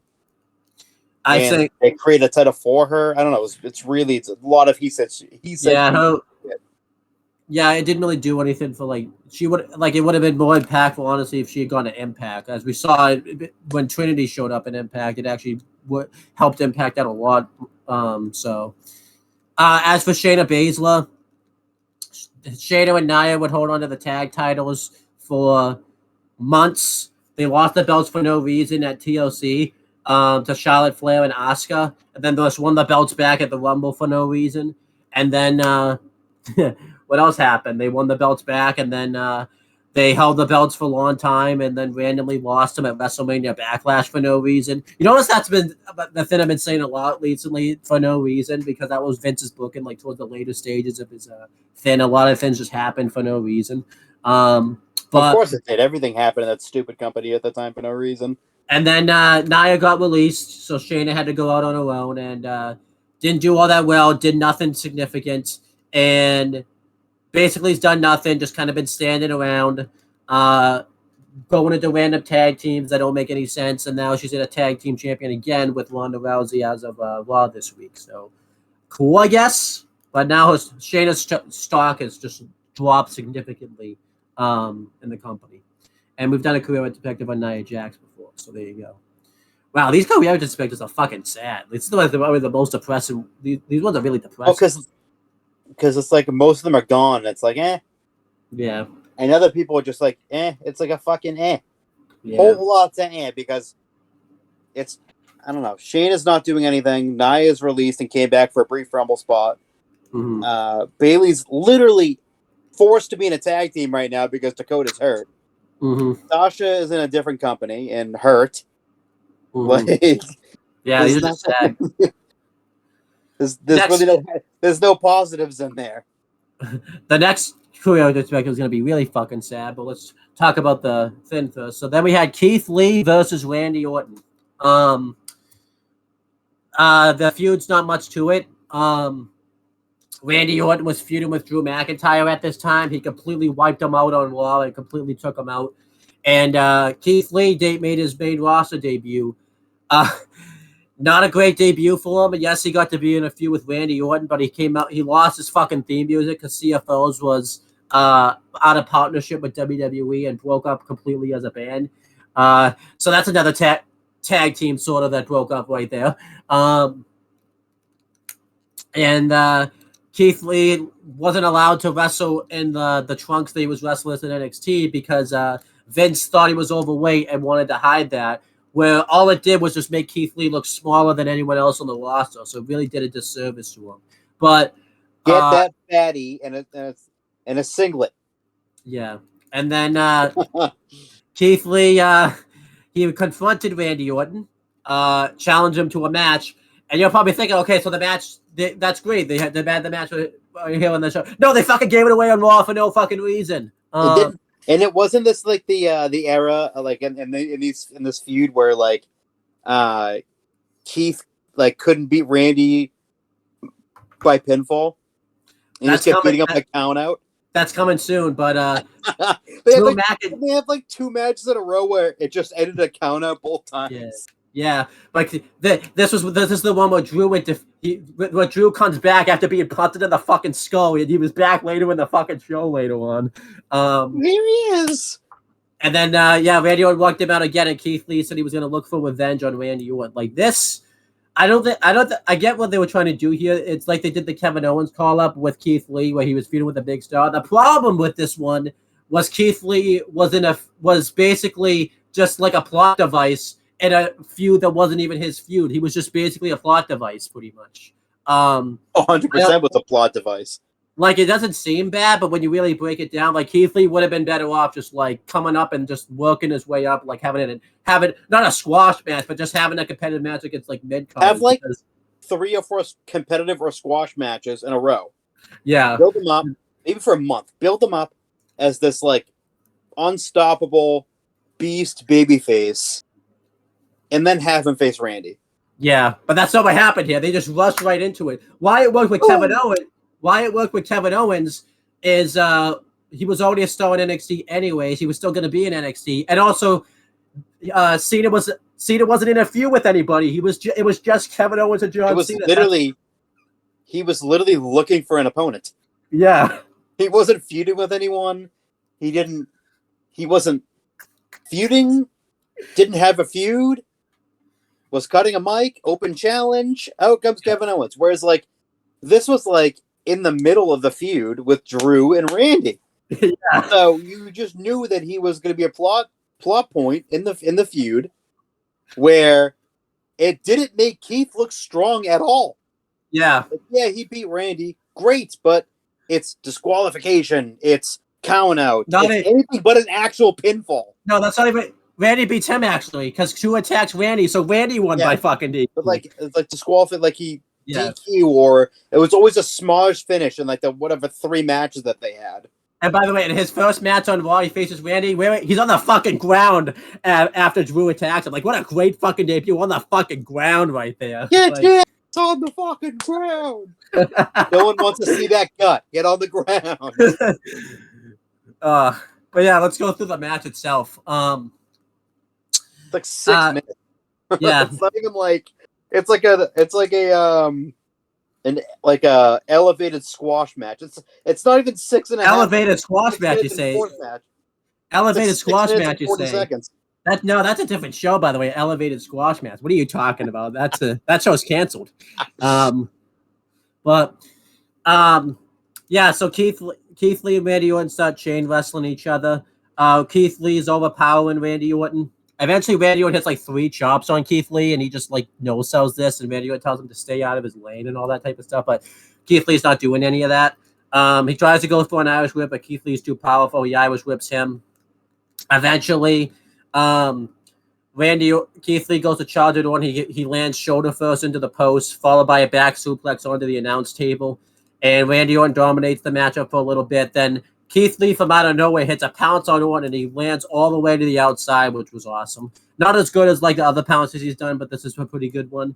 And that because you could tell Randy Orton kind of jumped for this a little bit. Like it wasn't like it was like fully Keith Lee's force and things like that. You know, Randy Orton, he's not gonna take a full on this of Keith Lee. He ain't doing that shit. You know, Randy Orton, he ain't doing that shit. So then Keith Lee hits a back suplex himself onto Randy Orton on the announcer's table.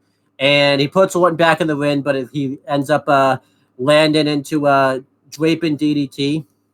He goes for the RKO, and Keith Lee counters it into the Spirit Bomb and fucking beats Randy Orton. And like you said, it was pretty much a squash match. It was like, I couldn't believe it when I saw this at the time. I'm like, holy shit. Keith Lee beat Randy Orton clean, because this is like, you would have thought Randy Orton would have won this match because you knew he was going to face Drew again at some point for the WWE Championship. And he was like this was like when he was in the midst of this one of like the modern day legend killer type of gimmick and stuff. Like, I couldn't believe this happened. I thought this was awesome. I gave that match 3 1/4 stars. It was pretty good. I thought it got Keith Lee over huge. What'd you think? I thought it was pretty good. Like, I gave it 3 stars. This is good. Now you would think, by the way, you're like, okay, so this is in hindsight could be a good thing. You would think, you beat a legend like this on your first night in, you're set. You beat Randy Orton of all people. Nope. They would go on to have more matches. Keith Lee would just like I said, be a plot device. I think there was like a calculation of it. Like 5 of his 6 matches ended via bullshit, like a count out or a DQ. Like Keith Lee never got like a clean win or loss on TV. He was always they always tried to protect him by having him have like a DQ win or loss, and by doing that, it actually hurt him. He didn't show up at fucking Clash of Champions. He wasn't in the title match or anything like that. Fucking skipped out at Hell in a Cell. He was on Survivor Series in that weird Survivor Series match where like all a Team Raw like destroyed SmackDown like badly. Wasn't at TLC. Got there was that report that he like got sent back to the Performance Center that like got a huge ton of backlash. He skipped out on the Rumble, admittedly, because Mia Yim caught COVID, so he had to skip out because even though there was vaccinations at the time, no one was really fully vaccinated and stuff. We've talked about that before. Then he caught COVID and he almost fucking died. Like he got like a heart formation and he was off TV for like a while. Like it was bad. Then he came back. You think, oh, okay, they could just start doing stuff with him again. Got jobs out to Bobby Lashley in a random match on Raw for no reason, just for Goldberg to come in and take a few that he could have fucking had. Jobs out. He's like a jobber on the main roster, pretty much. Fucking jobbing out left and right. Then they repackage him as Keith Bearcat Lee, and it's really bad. Then he gets released out of nowhere for no. I know I said budget COVID cuts. At this point, it's not COVID cuts. It's just being fucking ruthless at this point. He was released for no fucking reason. Sat at home, went to AEW, had a really good debut, did a good performance in the ladder, the Face of the Revolution ladder match. Teamed up with Swerve Strickland, a few with Team Taz. They won the tag titles only because Jeff Hardy can't keep his nose clean. And then they did a pretty decent. They had a pretty decent one as tag champs. They lost the belts at Grand Slam. They broke up as a tag team. And Keith Lee hasn't done shit since then. He's been teaming up with Dustin Rhodes, and he's dressed like now as like Obi-Wan Kenobi for no fucking reason. Really weird. And yeah, he had a match with Chris. Fully going into the old man gimmick, too, with the fucking white hair, white beard. Yeah. He just looks old. He had a match with Chris Jericho. What you think? Oh, that's a full-on program again. They just gave away that match on Dynamite. That they could have done like a month's program. You know, just give that away on Dynamite. Have him lose to 50-year-old Chris Jericho. What a great thing right there. Like Keith Lee's wrestling career has just been so fucking sad. Like it's just been bad. Like, he's 38 years old right now, and he looks like he's 50. Yeah, this is just bad. No wonder why the guys fucking gave up. Like guy's been used like shit ever since he left NXT. Ironically, so it's just like, because Keith Lee, like, yeah, he's a WWE guy, but you're gonna tell me, I'm trying to think who's being used in a more prominent role right now in AEW. That like, I can't even think of it right now, but like, it's just really you're gonna tell me that I like Sammy. You're gonna tell me that Sammy Guevara can main event a fucking pay-per-view and not Keith Lee? Like that's bullshit. Like. I like Sammy and all, but come on here. What are you doing? Okay, throw him out there. Yeah, this is just Sammy. Get him out there. He needs the main event because we need propaganda. We need not propaganda, but we need like fucking merchandise. We need to sell merch. The 4 pillars. Yeah, maybe this is why. Right? Yeah, maybe this is why I gave them the matches. This match would be 3.5 stars in hindsight had Keith Lee fucking benefited from this win, but he didn't benefit at all. He's not benefiting his wrestling career over the last 2 years. Yeah, it's just terrible. Paul Heyman's backstage, and Caleb Braxton comes up out of nowhere to try to get the scoop. I think legitimately, he was scared. Like he did not expect it to pop pervert up. Too, and then too. The video package before their the main event was hilarious when it shows like I forgot that Paul Heyman did this where like Roman's sitting down about to sign. And then Paul Heyman's just looking at him like he's in love with him. Was the funniest fucking thing I've ever seen. But Caleb Braxton tries to say, like, did Roman Reigns, like, sign the contract? And basically, they didn't really add anything new here, but it was still really good stuff. Paul Heyman even legitimately says, like, as I told you earlier, no, he hasn't signed the contract, but he will sign. Like, basically, it was, but I feel like Heyman's so great that it really didn't matter that this was repeated. What did you think? Yeah, it was good. I liked it.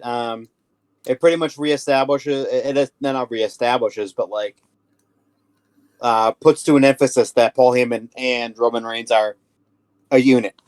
Yeah. Then we have the next match. This is probably the best match of the whole show. It's the Mysterios versus Seth Rollins and Murphy. Oh, this feud right here. I mean, obviously, it's still good, but obviously it gets weirder later on, but it's still kind of weird. So Seth Rollins went through his Monday Night Messiah gimmick, where he was like sacrificing people for the greater good. By the way, though, underrated theme. I do. I think so too. Seth, like, as much as like it took me a little bit for his current one to grow on me, Yeah. but because I love this one, this is probably one of the more underrated WWE themes. This theme never made it to a crowds, right? He switched to the theme he had now. I think it didn't. Yeah, it didn't because he was still using "Burn It Down." Okay, but yeah. So Seth basically was sacrificing people for the greater good, and he basically did that to Rey Mysterio during a match on Raw. He like pressed his eye against the steps and like nearly took his eye out and all that type of stuff. It's the type of stuff you would only see in pandemic wrestling. And you know, Seth Rollins was talking about how Rey Mysterio was like a necessary sacrifice. He was sacrificed for the greater good. They had an eye for an eye match at the horror show at Extreme Rules where Seth Rollins took out Rey Mysterio's eye, but not really, because then they backed out on that, and it was really bad. That would have been fucking awful if they went through with it. Yeah, and then Dominic Mysterio got interjected into this feud and was sticking up for his father, which he wouldn't do that nowadays, but you know, it's at least he was a good boy back then. What a miserable, horrible piece of shit son he is. Hey, he wasn't back then. He was a good son back then. So he's a piece of shit. So he was sticking up for his father. It led to a match at SummerSlam between Seth Rollins and Dominic Mysterio that Seth won, and then they had a tag match on Raw that got interrupted by Retribution, so they had the rematch here. Really good feud. I'm glad they did this tag match because this tag match ruled and it made all the sense in the world. And this feud was still like relatively good by this point. Like there was obviously some goofiness. Obviously, I feel like we accepted the goofiness back then. Like obviously eyes being taken out and everything like that because it was the pandemic again. They were throwing everything at the wall. But yeah, you watch it nowadays. It's like yeah, this doesn't translate very well if they put this in front of a real crowd. So, I feel like this was when Seth Rollins like reestablished himself again, like as a top wrestler, because this was like right after his face run like was a disaster. So like him turning heel, his own doing, and WWE's own doing. Yeah, and then you know him becoming the Monday Night Messiah like really saved his career, I think. And now I like that he's doing like because this gimmick even it's not completely Monday Night Messiah, but like he's basically added element. It's so stupidly over. Yeah. But the best thing they did was turn him face again. Yeah. This is what this gimmick got him back kind of over again. If only this gimmick could have been done. Again, obviously they would have maybe the Dom part wouldn't have happened and stuff, and maybe they wouldn't have done the eye for an eye match. But I feel like I wish we did see technically Monday Night Messiah, but obviously most of Monday Night Messiah took place during the pandemic, I think. So and yeah, Seth Rollins but we have the match. Before the match, Rey Mysterio teased like he's gonna be the legal man, but instead it's Dom. He just unleashes this vicious assault on Murphy and Rollins, where he beats the crap out of him, and Seth Rollins does this to the point where he wants to be tagged in. So they go at it for a little bit, which was really good stuff. Eventually, Ray gets into the mix, and Ray and Dominic hits a lot of really good quick moves onto Seth Rollins. Eventually, the heels get the heat onto Ray. They beat him up for a while. Eventually, Dom gets the hot tag, and it doesn't work. This is one of the few occasions where the hot tag isn't a hot tag. He goes for a high cross body, and it gets counted into a Falcon Arrow. So the hot tag failed. They dominate Dom for a while.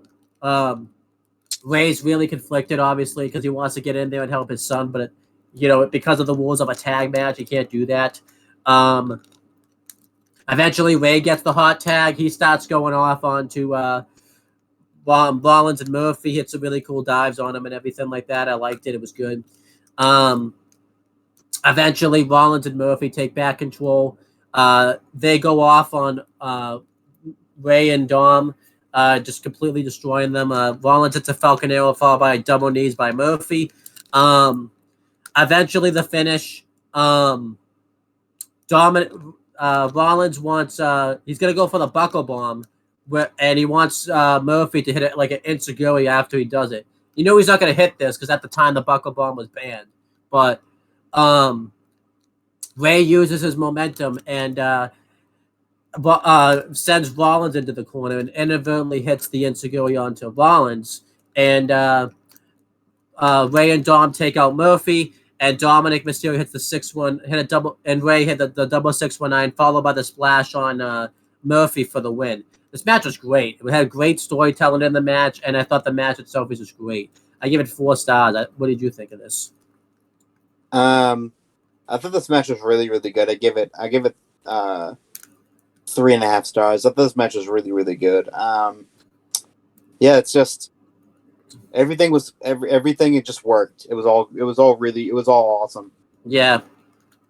We've done career retrospectives before on Ray and Seth, so we don't need to do that here. As for Dominic Mysterio, him and Ray would continue to team up. Ray was supposed to face Seth the next night on Raw, but he got injured in this match. You could kind of see when you watch it in hindsight that Yeah, he was a little out of sync. Yeah. And then they continued this feud. Then the feud got bad because they brought Aaliyah Mysterio into it, and they did like a relationship storyline with Murphy and Aaliyah for no reason, which did not get the greatest reviews because of the age differences at the time and everything like that. And then they blew off the feud after people had long lost interest in it, as Vince typically does with feuds that are really good. And then Dominic Mysterio did his thing on SmackDown. Him and Ray were a team for a bit. They won the tag titles, becoming the first ever father-son tag team to win WWE Gold. They didn't really do much with the belts. They were pretty bad champions because they got beaten up by Roman Reigns consistently. They lost the belts to the Usos, and then they didn't really do much as a team after this. They kind of just hung around and just danced. Well, they didn't dance, but they just danced around a little bit. They got like into feuds that like really didn't benefit them. Then eventually something great happened.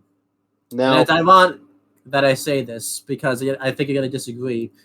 Judgment Day came into the picture, and Dominic Mysterio joined Judgment Day, and it got Dominic like he was good, but I feel like him turning heel was the best thing that could have happened for him because he gets to kind of break out on his own and show that he has the talent and all that type of stuff. I know you disagree with this, by the way. Nope. But nope. That little pissant, ungrateful piece of shit, scumbag of a son. Yeah. Hey, at least he's not being destroyed by Via Mahan anymore, though. So what? A fucking shame. Because he should have been destroyed by Via Mahan. And then as for Murphy, we haven't done a career retrospective on him. He would continue to be Seth's disciple. Remember I talked about they teased a breakup between Seth and Murphy. They fucking broke them up for no reason. Murphy and Aaliyah were an on-screen item. But I think Aaliyah wanted to go to college and all that type of stuff, so they dropped that storyline. So great, you built up to a storyline that we couldn't even live up to. Murphy fucking disappeared for no reason off TV. He showed up one more time and then was released right after WrestleMania for no reason. And then he showed up back. He didn't show back up. He had a match in New Japan against Okada that ruled. You got to watch that match. It's awesome. And then he showed up with the House of Black. They've won the Trios belts and doing really well as Trios champions. They're like the greatest Trios team I think that's ever held the Trios titles. So there you go. Not saying much. I don't think we've had a lot of great Trios champions. I guess the Elite have been good, but whatever. Then we had an ad for Clash of Champions, which was going to take place. It was a pretty decent ad. Then the Hurt Business was backstage. I thought something was going to happen here, but it just showed them walking around having a good time. So nothing happened. They were just They're having just walking. They yeah. gotta get their exercise in. I mean, Lashley just had a match. I think he wants to take a break. He needs a breather. So then we had the main event, not the show. She could stay right here. Get out. You don't want to leave for this. This is worth talking about. We had a no holds barred match for the WWE Universal Championship.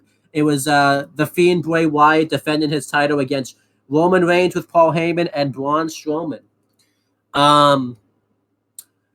Why do you have a no holds barred match, even though it's a fucking triple threat match? It's no holds barred anyway. Vince loves doing that. He likes adding things that don't even make sense to like. Well, it's buzzwords. Yeah.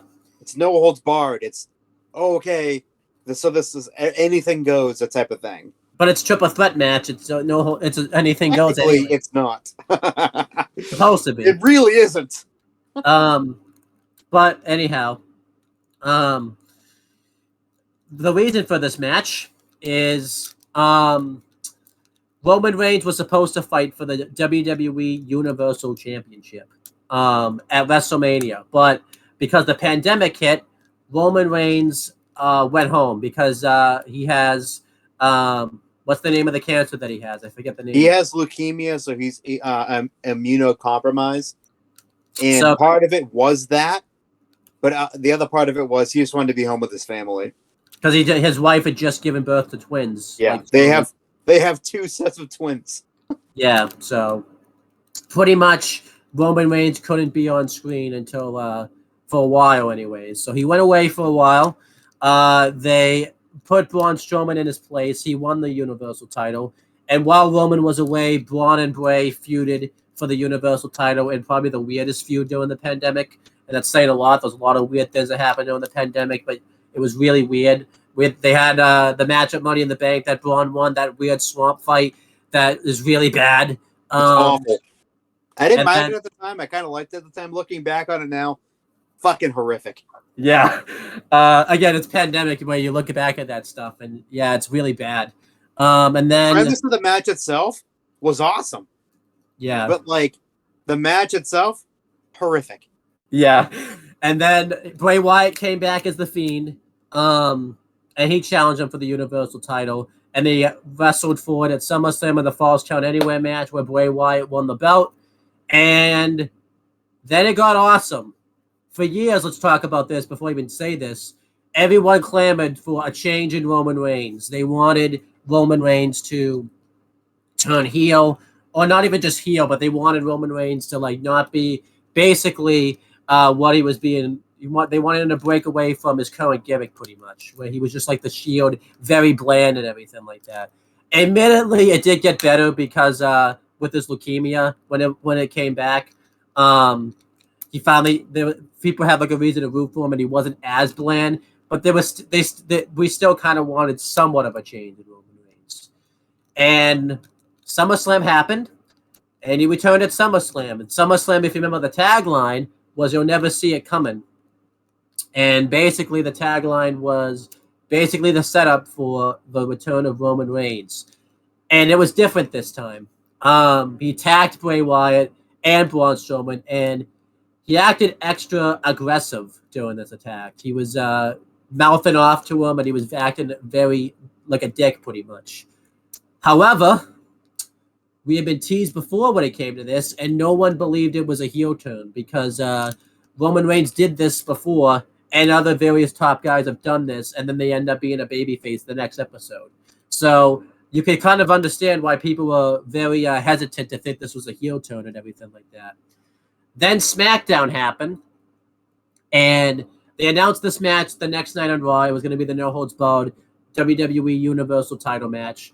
And, this is why Payback was added.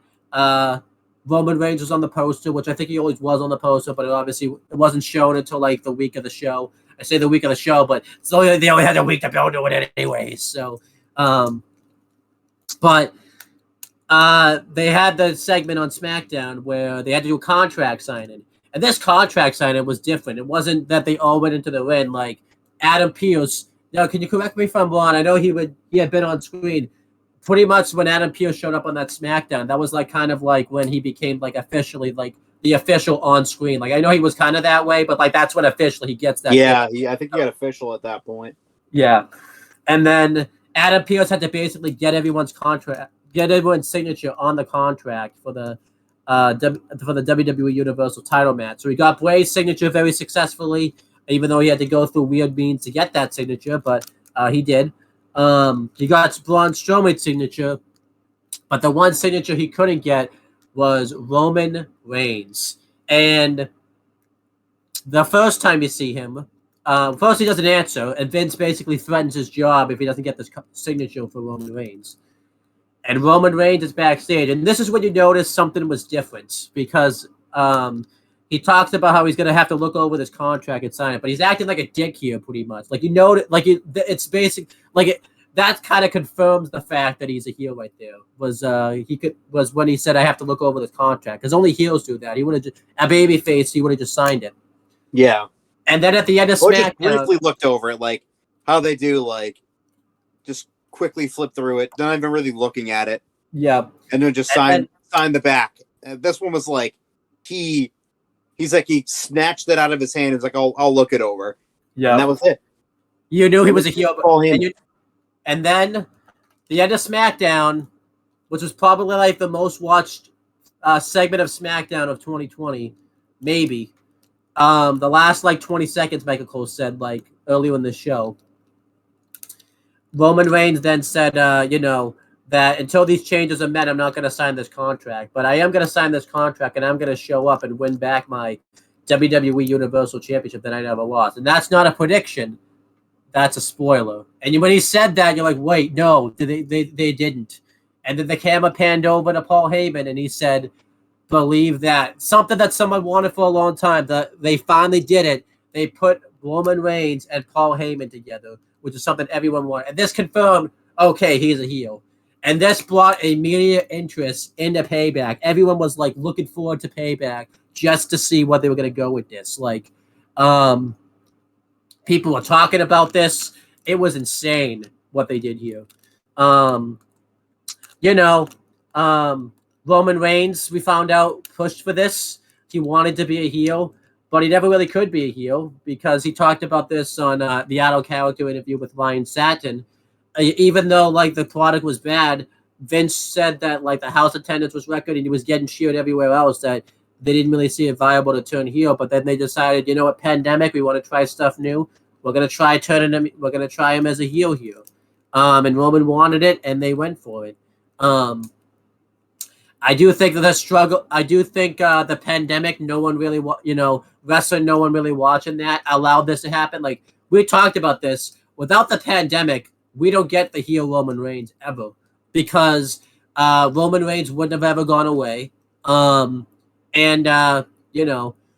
Reigns, I think, would have stayed babyface, and he probably still would have been good, but like we would have never gotten to see the potential of Roman Reigns. Like they had to basically do new things because wrestling. We didn't even talk about the ratings for wrestling everywhere was down because everyone wanted to watch pandemic wrestling, so they needed something to get people intrigued, and this was it. So the pandemic.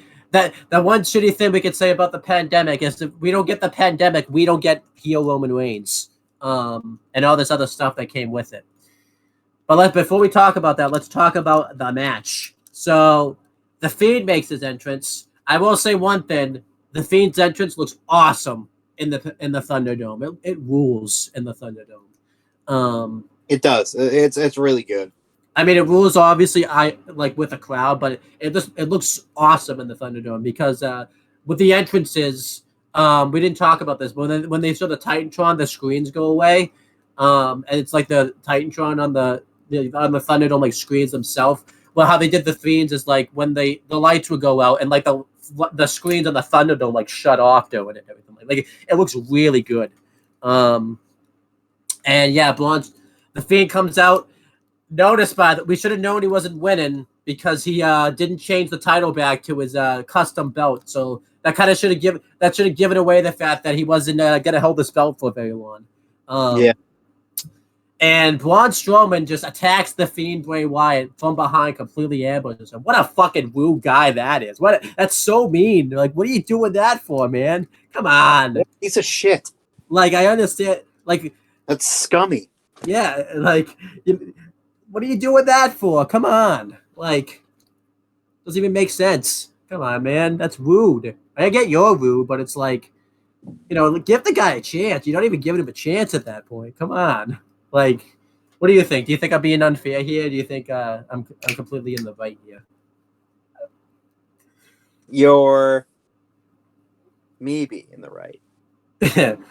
What do you have an argument to this of why Braun's okay to do this? No, I don't. Okay, so yeah, I'm in the right then.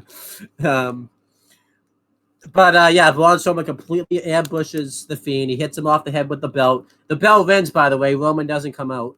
Braun Strowman hits a running power slam on the Fiend. He immediately kicks out of it. The Fiend attacks Braun Strowman, hits a Sister Abigail onto him, and Braun Strowman kicks out of that. He beats up Braun some more. They fight ringside. Braun throws Bray into the barricade, or the Fiend into the barricade. And eventually, the Fiend bounces Strowman's head off the announce table. He hits a Uranagi through the announce table. Michael Cole had to because the Fiend started looking at him, completely went over the barricade. He was scared of the Fiend. I don't blame him. I would have been scared of the Fiend too. And then he grabs out his cartoon-sized mallet. I always loved to try to make it look like that this mallet's like a devastated weapon when you know that thing doesn't even look devastated when he brings that out. Like, come on, man.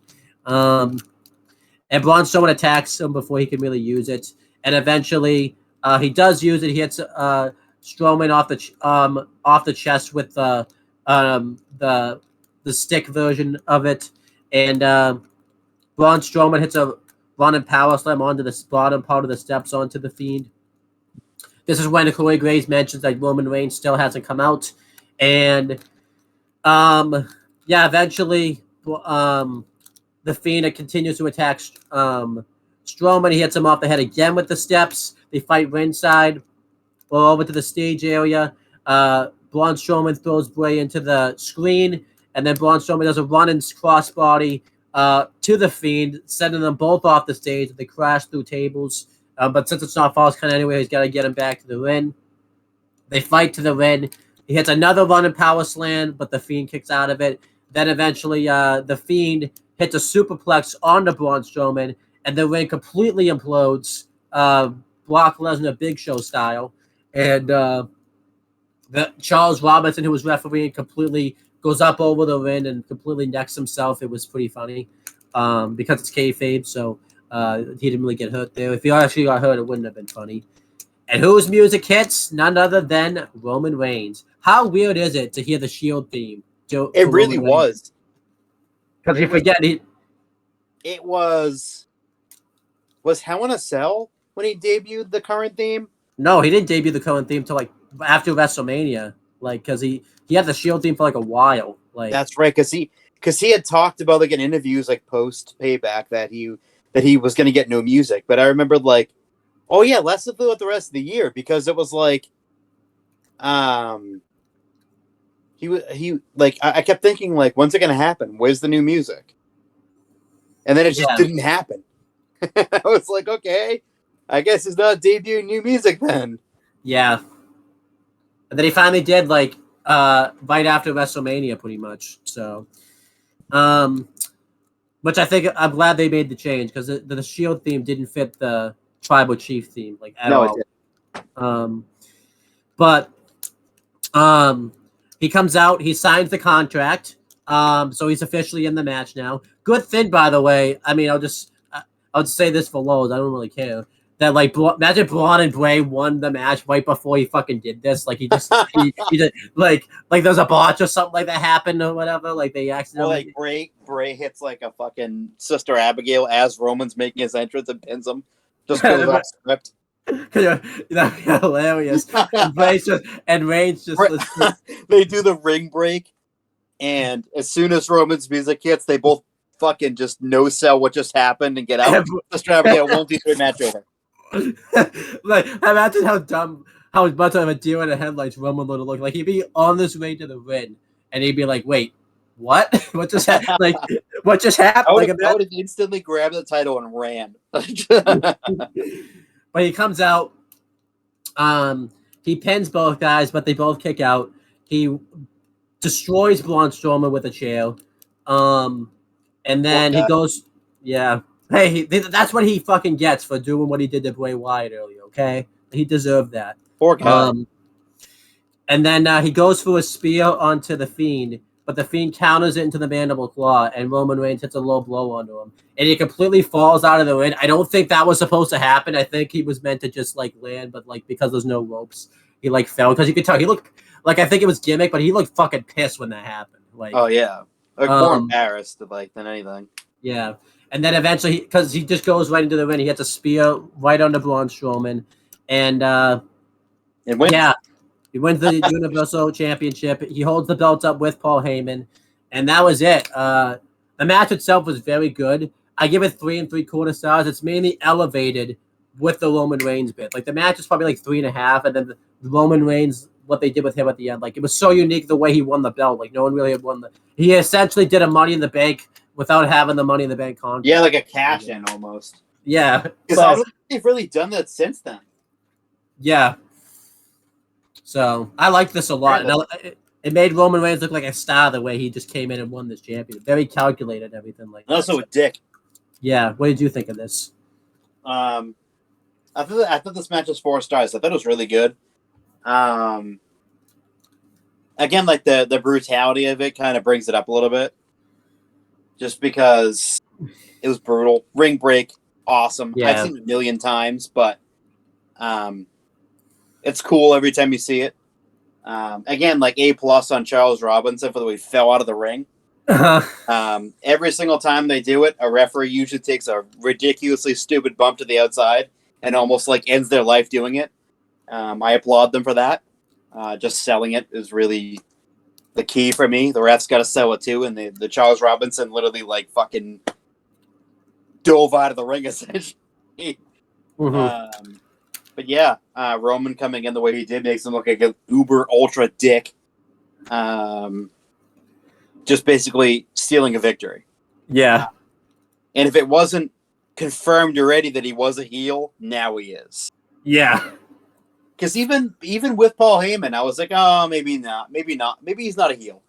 And then I was like, as soon as I saw I was watching Payback, like when I was watching it live, and it came out, I was like, oh, he's a heel now.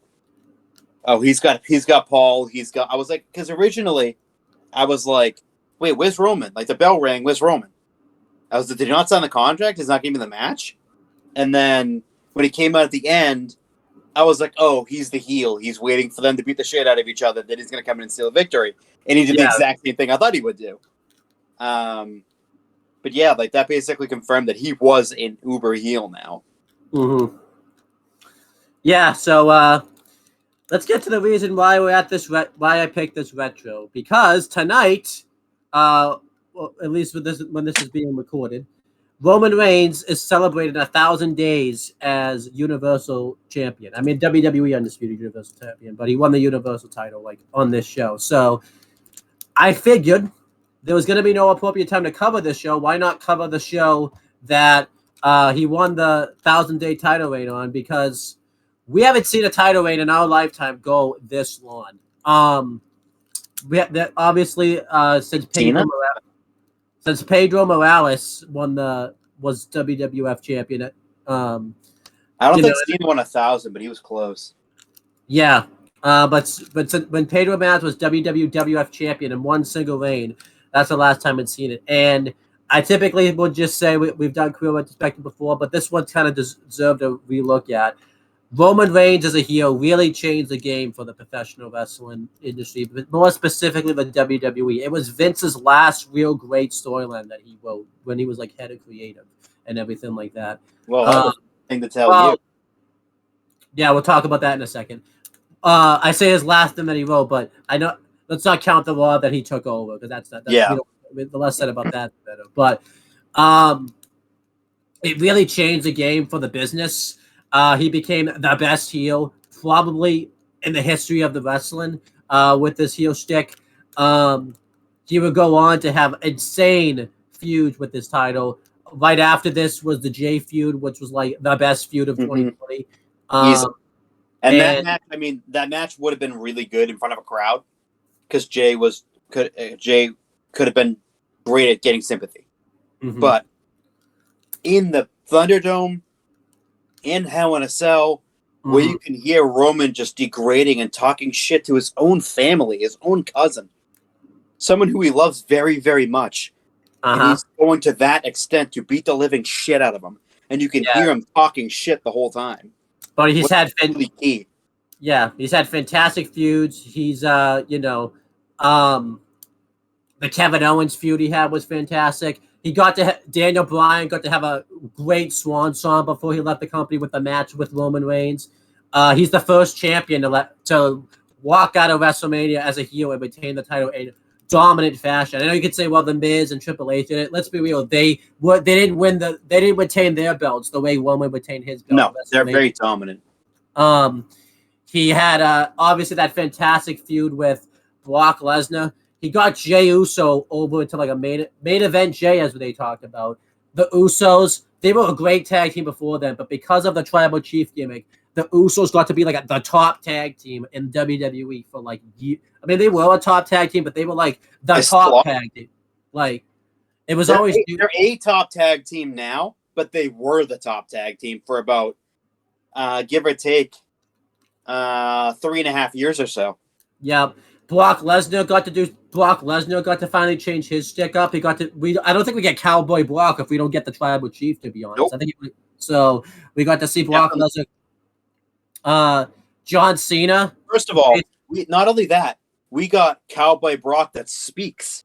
We never got a Brock Lesnar that speaks. And I'm watching like Brock's emergence in WWE right now from his first run. He's shit on the mic. I forgot how terrible he was. Yeah. From that until now is fucking night and day. It doesn't even sound like the same person. Yeah. What else has great things have happened with the Tribal Chief? I'm trying to go in order here. Matt Riddle, before he screwed up, was in like a big main event caliber with the match he had with Roman Reigns. Obviously, the biggest thing that we got is the best storyline in years with Sami Zayn joining the Bloodline and the Kevin Owens part of it and everything like that. The Cody element has been great. Like the Sami Zayn, Kevin Owens Bloodline alliance and feud was the best done story in ages. Yeah, like Roman's been like the best, like has to be the best champion like ever. I think like elevated a lot of people. I mean, granted, give or take, we could have seen Cody win the fucking belts at Mania, but for what I'm seeing, from what I'm reading online, it's going to be interesting. Yeah, I'll have you say it in a second, but I want to talk about some more things. The one bad thing I guess you could say that came from this match was this was basically the Fiend's last big thing he did in the main event scene. I don't think this match. I'll give an update on him also too. Okay. I don't think this is like the Fiend's last hurrah, but like it wasn't his last hurrah. Obviously, then they had the Randy Orton feud that ruined him, and that was basically the end of the Fiend gimmick. I think one thing that happened, one downgrade was when Roman Reigns came back. Vince kind of put all his chips into the Tribal Chief thing, which is fair enough. He just kind of really lost interest in the Fiend gimmick, which sucks because it's that system that Vince had where he only likes to pay attention to one person at a time type of thing. So, yeah. But, yeah, Roman Reigns' matches, by the way, too, have always deliver, by the way, too. Like, always deliver. Because you know why? It's not like what he was before, where it was just a plodding match that was like, oh, he's getting the Cena formula, essentially. He starts out strong, gets his ass kicked, drive-by, Superman punch, spear, over. This is like, he's dominating from start to finish. Yeah. And he's talking shit the whole time, and you can hear it on the, I mean, now, obviously, big fucking stadiums, but like, with crowds of people, but you can still hear him talking shit. Yeah. Through the microphone underneath the ring. And it's like, this is not what he was doing before, and it's given him another element. And then it's evolved his character.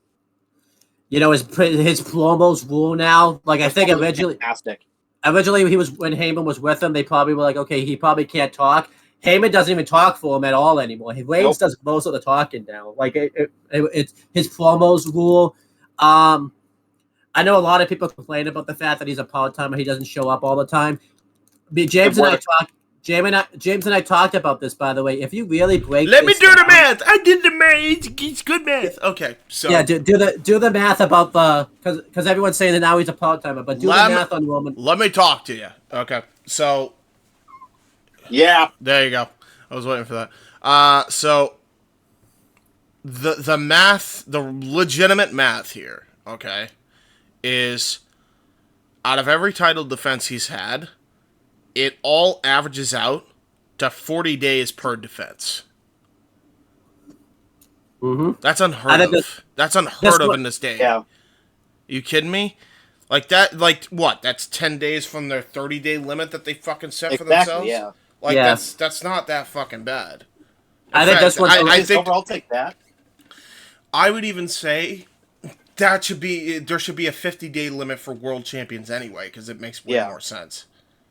yeah. I I think say with that. Rock, it definitely got old after a while, just because he wouldn't appear for fucking 60, fucking 70 days.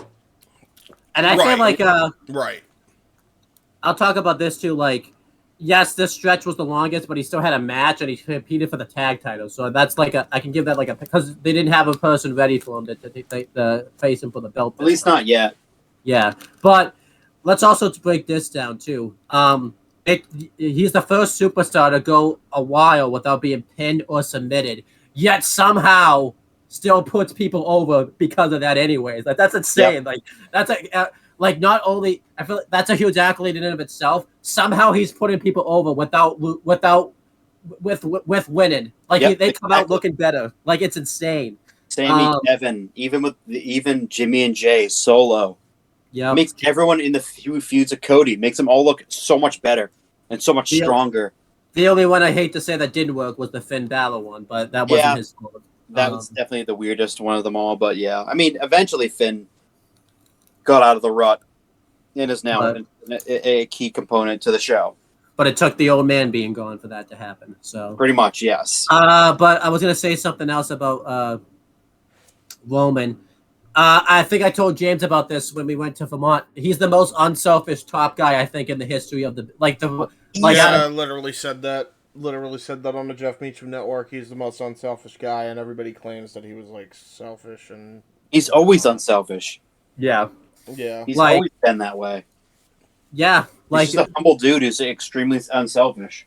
Yeah. that's why we're here. Like And if he was power hungry, he would have won the World Heavyweight title. He would have won the fucking tag titles in Saudi. Yep. But yeah, like he's been doing great work as the tribal chief and everything like that. It's been like fantastic. Unfortunately, though, he's not gonna. We're gonna be more happy right now celebrating his Universal title reign today, this 1,000 days, and He might not. He's fucking pissed right now. He's mad He right might now. not. He's not gonna be happy. So. There's an update you wanted to give about Bray Wyatt, and typically we don't cover news stories here, but there's a news story about Roman Reigns. Yeah, so do the Bray Wyatt one first. So apparently, they're trying to bring back the Fiend. So, but the problem is they don't have any of his masks because they destroyed them, which is fucking stupid. So they're looking to bring the Fiend character back because they're not happy with the Pitch Black match and they're not happy with the recent character. That makes sense. So they're trying to bring back the Fiend. Hopefully they do, because that gimmick. I watched the fucking show today, and I was like, wow, I forgot how awesome the Fiend was. Like, just the aura of him. Like, from the lantern where the Swamp Father cult leader Bray Wyatt was like a lantern. Like that head, like that cult leader Bray Wyatt was like the head, and then it was awesome. It looked fucking sick. Yeah, I want to see that. That'd be awesome to be done under the Triple H era too. Just the mask was fucking cool as shit. Everything just worked. But they're looking to bring that back. And the thing with Roman now too is, from what I'm reading from a lot of sources, is eventually he's going to be a mega babyface again. Which I think can happen now. Dave, I of course is a Meltzer thing. You can't really trust him, but again, like it could go this way. He said he's gonna be like a superhero babyface, where he's gonna be like the uber fucking babyface, which I think it would work. He said there's also gonna be a lot of twists and turns, and there's one thing that I saw, and I'm not shocked about this, but the old man's got his fingerprints all over this. Vince, he is 100% in charge of this, and they need permission to change anything. So if this is Vince's baby, Vince has been doing this the whole time. Yeah. So if this is, I even put this in our chat. If this is 100% Vince and it's this fucking great, have him just do this, and I'd be perfectly fine with it. Yeah. Like he deserves his flowers for this Bloodline storyline in general, because it's been fantastic. And if it comes out that it was him who 100% was in control of it, he has done a great job so far.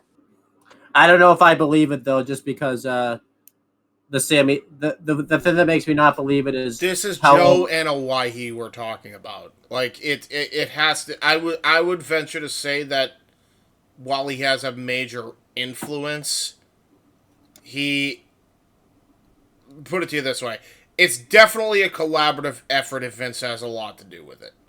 Yeah, it is because you know, Roman has that much respect for Vince, which is fair enough. But I put it this way: not enough respect where he wouldn't want to be in control of that storyline and be. Oh no, he's definitely. Oh no, he's 100%. He's in control of it. Yeah. So he's in control of it.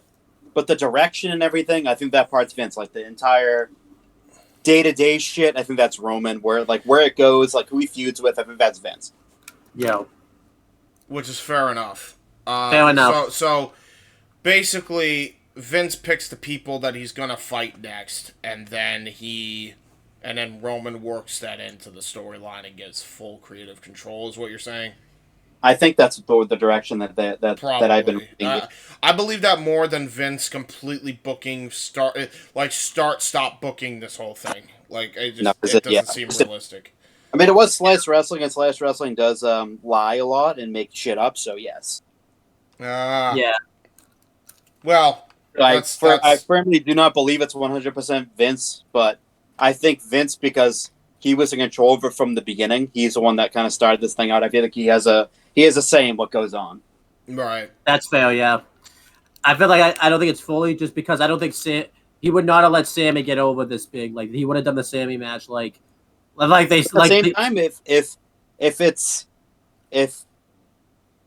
Vince is going, yeah, I don't want Sammy to be a part of this, Roman can easily step in and be like, no, he's going to be a part of this whether you like it or not. Yeah, I hope so. I hope that's what happened. So I think he picks the opponents, Roman does the story, but Roman also has a say in who he wants to face. Yeah. I feel like the part of the story last year with Brock was all Vince. Vince was like, that was his opponent, and Roman was fine with it because he had a lot of chemistry with Brock. Yeah. It does seem also like there were certain things that were booked that absolutely did not have Vince's fingerprints on it. There's no way. Like the matches after Brock had no Vince fingerprints on it. The only one that I realistically could see is Cody, believe it or not. I can't see anybody else after Cody that. angle definitely seems like something Vince would get. Vince would get behind, and Hunter would get behind. Everybody would have just been like in agreement, like, yeah, okay, yeah, that's the right way to go. But Sammy was definitely not a Vince deal. That was definitely a Roman thing. That was a Roman thing, or it was a Roman and Hunter thing, and Hunter convinced Roman to fucking do a power play and make him a part of the thing. I agree with that. Yeah, but either way, whoever's in charge is fucking great, no matter what. Yeah, it is. Yeah, like it is the best. I will concede as well and say that no matter what, even if I think it's gone on too long, especially after Mania, they have done so many twists and turns that make the story interesting. It's the most interesting story. A lot more from what I'm reading, so. Yeah, this is the most interesting story that WWE has done in years. Because it's so compelling, it makes you want to watch every week. Yeah, for real. Yeah, like it's the draw. Yeah, it's to the point where if I'll put it this way, right? I'm not tuning into WWE Weekly, but I watched the entire segment of fucking Jimmy J and Roman, the betrayal from Night of Champions, because it was on my Twitter feed. Yeah. And I saw that Jimmy was the one who did it, and that immediately turned my attention. I'm like, wow, okay, they went this way. So they make it very fucking intriguing. And by the way, Roman's gonna lose this belt. I hope. God, it has to be to Cody, I would think. I think Yeah. it's Cody at SummerSlam. I think Cody's winning Money in the Bank. More than likely. Actually, no. If he wins it, I'll tell you right now, Chris. If he does win Money in the Bank, he's gonna win it in MSG before SummerSlam. I think. Because you forget Madison Square. Yeah. If the MSG pop. Either it's going to be the same thing that Dusty had happen to him, and he doesn't win it there, but then they have the fucking rematch at SummerSlam because they ain't the office ain't taking his bullshit anymore. Yeah. And he doesn't have the power play anymore like he did because his family won't fucking help it happening, basically. Or he's gonna straight up win it in MSG. But either way, he's winning the belt. And then, my point being, regardless, this storyline is going to be still going on long after he loses that title. Oh, yeah. Like, that thing is going to be a very big key point. To get Roman Reigns as this mega face, the family's got to turn on him. I don't think he'll be even a mega face. I think what's going to happen is he's going to be a baby face because he realized, man, I fucked up. You know, like the way I see him becoming, it's going to be Solo turning on him. Yeah, I think Solo turning on him. The Rock telling him, like, I still think he still says he's selfish. He did this fucking thing. He fucked up type thing, right? All the way up until Rock says, "What the fuck have you done to my family?" And then they have the fucking match at Mania. In Philly, hopefully. I don't know if they ever will. They even may just have a segment and then have Roman or have The Rock support Solo or whatever, and then that's the match that turns Roman babyface because they have just a fucking barn burner at Mania and get all their anger out towards each other, and then that could happen. He gives the nod to Solo, and he picks up Roman picks the microphone and says, "Solo, I acknowledge you," and then boom, and then you get your next big star in Solo, type of thing. Yeah, that could happen. Could happen. There's many different ways they can go with this, and I don't think a lot of people are going to complain because it's that fucking interesting. It is, and they've made it to the point where they finally made a story since Stone Cold where it's fucking bulletproof. Yeah, it literally is because this is going to go on long after you lose the titles. You know, but turning him babyface right away cannot happen until they naturally do it. They have to do it. Like, put it this way. The Rock, while he was getting cheers, was not technically a babyface. He wasn't until 9. He wasn't until, like, early 99. That took a long while. This is going to take even longer, probably, but not that much. But he's so organically over because people like the gimmick. Yeah. They got to slowly do it, and they got to slowly do it over time. Yeah. You know what I mean? Like, they can't just fucking, like, Solo turned on him, and then he just, I'm OB, I feel bad now, type of thing. Because then, no, that's bullshit. Like, nobody's going to buy that. What needs to happen is, he's indignant at first, then he keeps getting told over and over again that he's fucked up. And then he realizes that after the matches he's had. Slowly over time, and then he turns babyface by acknowledging a member of his family, and then acknowledging the other members of his family, and then that turns him face. That's the only way. That's the way they should go with it. Yeah, because it's more natural that way. If they're gonna turn him face, Roman shouldn't expect his family to acknowledge him. He should acknowledge the family. Yeah, I agree with that. When you realize this is just a fucking wrestling ass fucking angle of just the Meet the Fockers storyline plot. Like, that's all this is. But there you go. But anyhow, that's pretty much the end. We have to give a grade to Payback. I'm gonna give Payback a solid B. I think it's a really solid show, even in the pandemic. Even though it had a weak build, I think the ending of the show is very good. There's some good matches on the show, and yeah, just good stuff. I think too. It's just at least one thing we can say about the 1 week builds is Vince didn't have time to screw up the storylines in between at least, so that's good. What would you give Payback as a grade? I give Payback. I give it the same thing. I give it a B. Solid B. It's a good show. It's a very good show. Main event was great. Yeah, everything on the show was solid. Yeah. So that's pretty much it. Thank you guys for watching. Now we're doing are we doing the video first or the plugs? Yeah, we're gonna do the video first, just so that way we get that out. But just for time's sake, do you want to do your plugs first, and then I can go to the video? Because I can do that too. Let's have Chris do his plugs first, because he gotta get off pretty soon. So.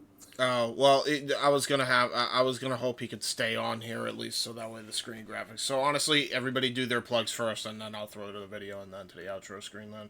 All right, Chris. Is there anything you want to plug or promote? Yeah, I will plug and promote this.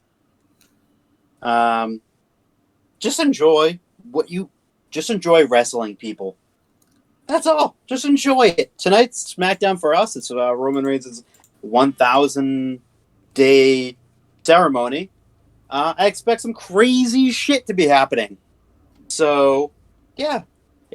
Whenever you see this, if you watch SmackDown, I hope you enjoyed it. Whenever you watch it, it's going to be great tonight. But yeah, enjoy watching wrestling in general. All right, and as for my stuff, tomorrow, Chris and I are going to be back again tomorrow night covering WWE Aftershock, everything post-Night of Champions. Saturday, the return of the Wrestling Rundown, covering all the big shows that took place, Night of Champions. We said Sunday at 2 p.m. Oh, Sunday, 2 p.m. We're recording Sunday, 2 p.m. It's probably going to be released by Monday by the time you guys see this, by the way. But, FYI. But yeah, Sunday / Monday, we'll be recording the Wrestling Rundown, covering all the big shows that took place over Night of Champions and Battleground weekend, including Double or Nothing, Impact Resurgence, and even though it wasn't the same weekend, it was a pretty big show. New Japan. Yeah. By the way, it's Impact Under Siege. Oh, okay. Yeah. But basically all the news from those four companies, basically. Maybe some other shit too, knowing us, because we go off topic on those shows like you wouldn't believe. And then AEW Spark for all your AEW content, covering Double or Nothing and the stuff post AEW. So, Double or Nothing. So there you go. Which the Double or Nothing, by the way, is up now. If you want to get Noah's thoughts early, that's up there. He also did it with Zero, so you can get Zero's thoughts. And you'll get even more in-depth thoughts with Noah on a simple take. It will be involving myself, JJ Williams, and myself. So we'll be going over Double or Nothing if you guys want to know our full in-depth thoughts, because we all watch the show in real time. So there you go. There you go. And that's pretty much it, guys. We will talk to you later, but since this is being recorded in the past, talk to you in the future.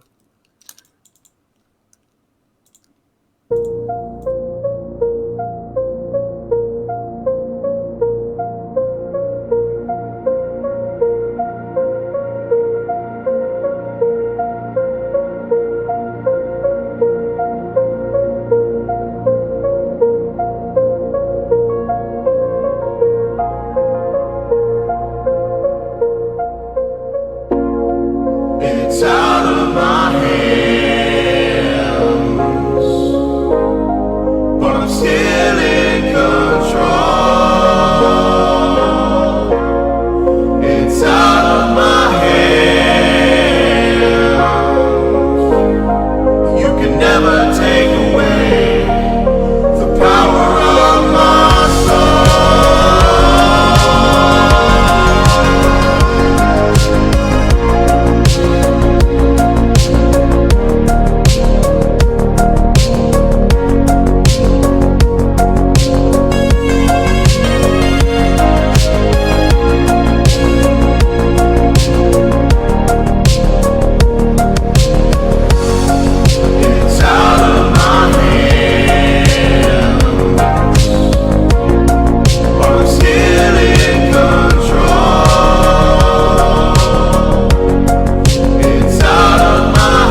Scan the QR codes to see what's upcoming for FTW Productions and what's available on demand right now. Button Master Stable Wars entire playlist. FTW Productions Watch Party for WrestleMania Go Home Raw. Mistress Audio Dramatic Readings featuring voice actors from Weymouth Youth Wrestling. All Retro Wrestling Review Series videos on demand and upcoming. All WrestleMania themed retros available now on demand. Star Wars Jedi Fallen Order Let's Play Series. WrestleMania 19 Revenge Mode Let's Play Series. All of A Simple Man's Brand Simply Predicting panels. Both episodes of The Don DeMarco Show. AEW Spark, WWE Aftershock, every show week by week. Indie Force Episode 26, available now on demand. Jeff Meacham Network, all watch-along events. AEW Double or Nothing Dynamite Go Home Show Watch Party, available now on demand. A Simple Take, WWE Simple Takes featuring Cassidy 18 Studios.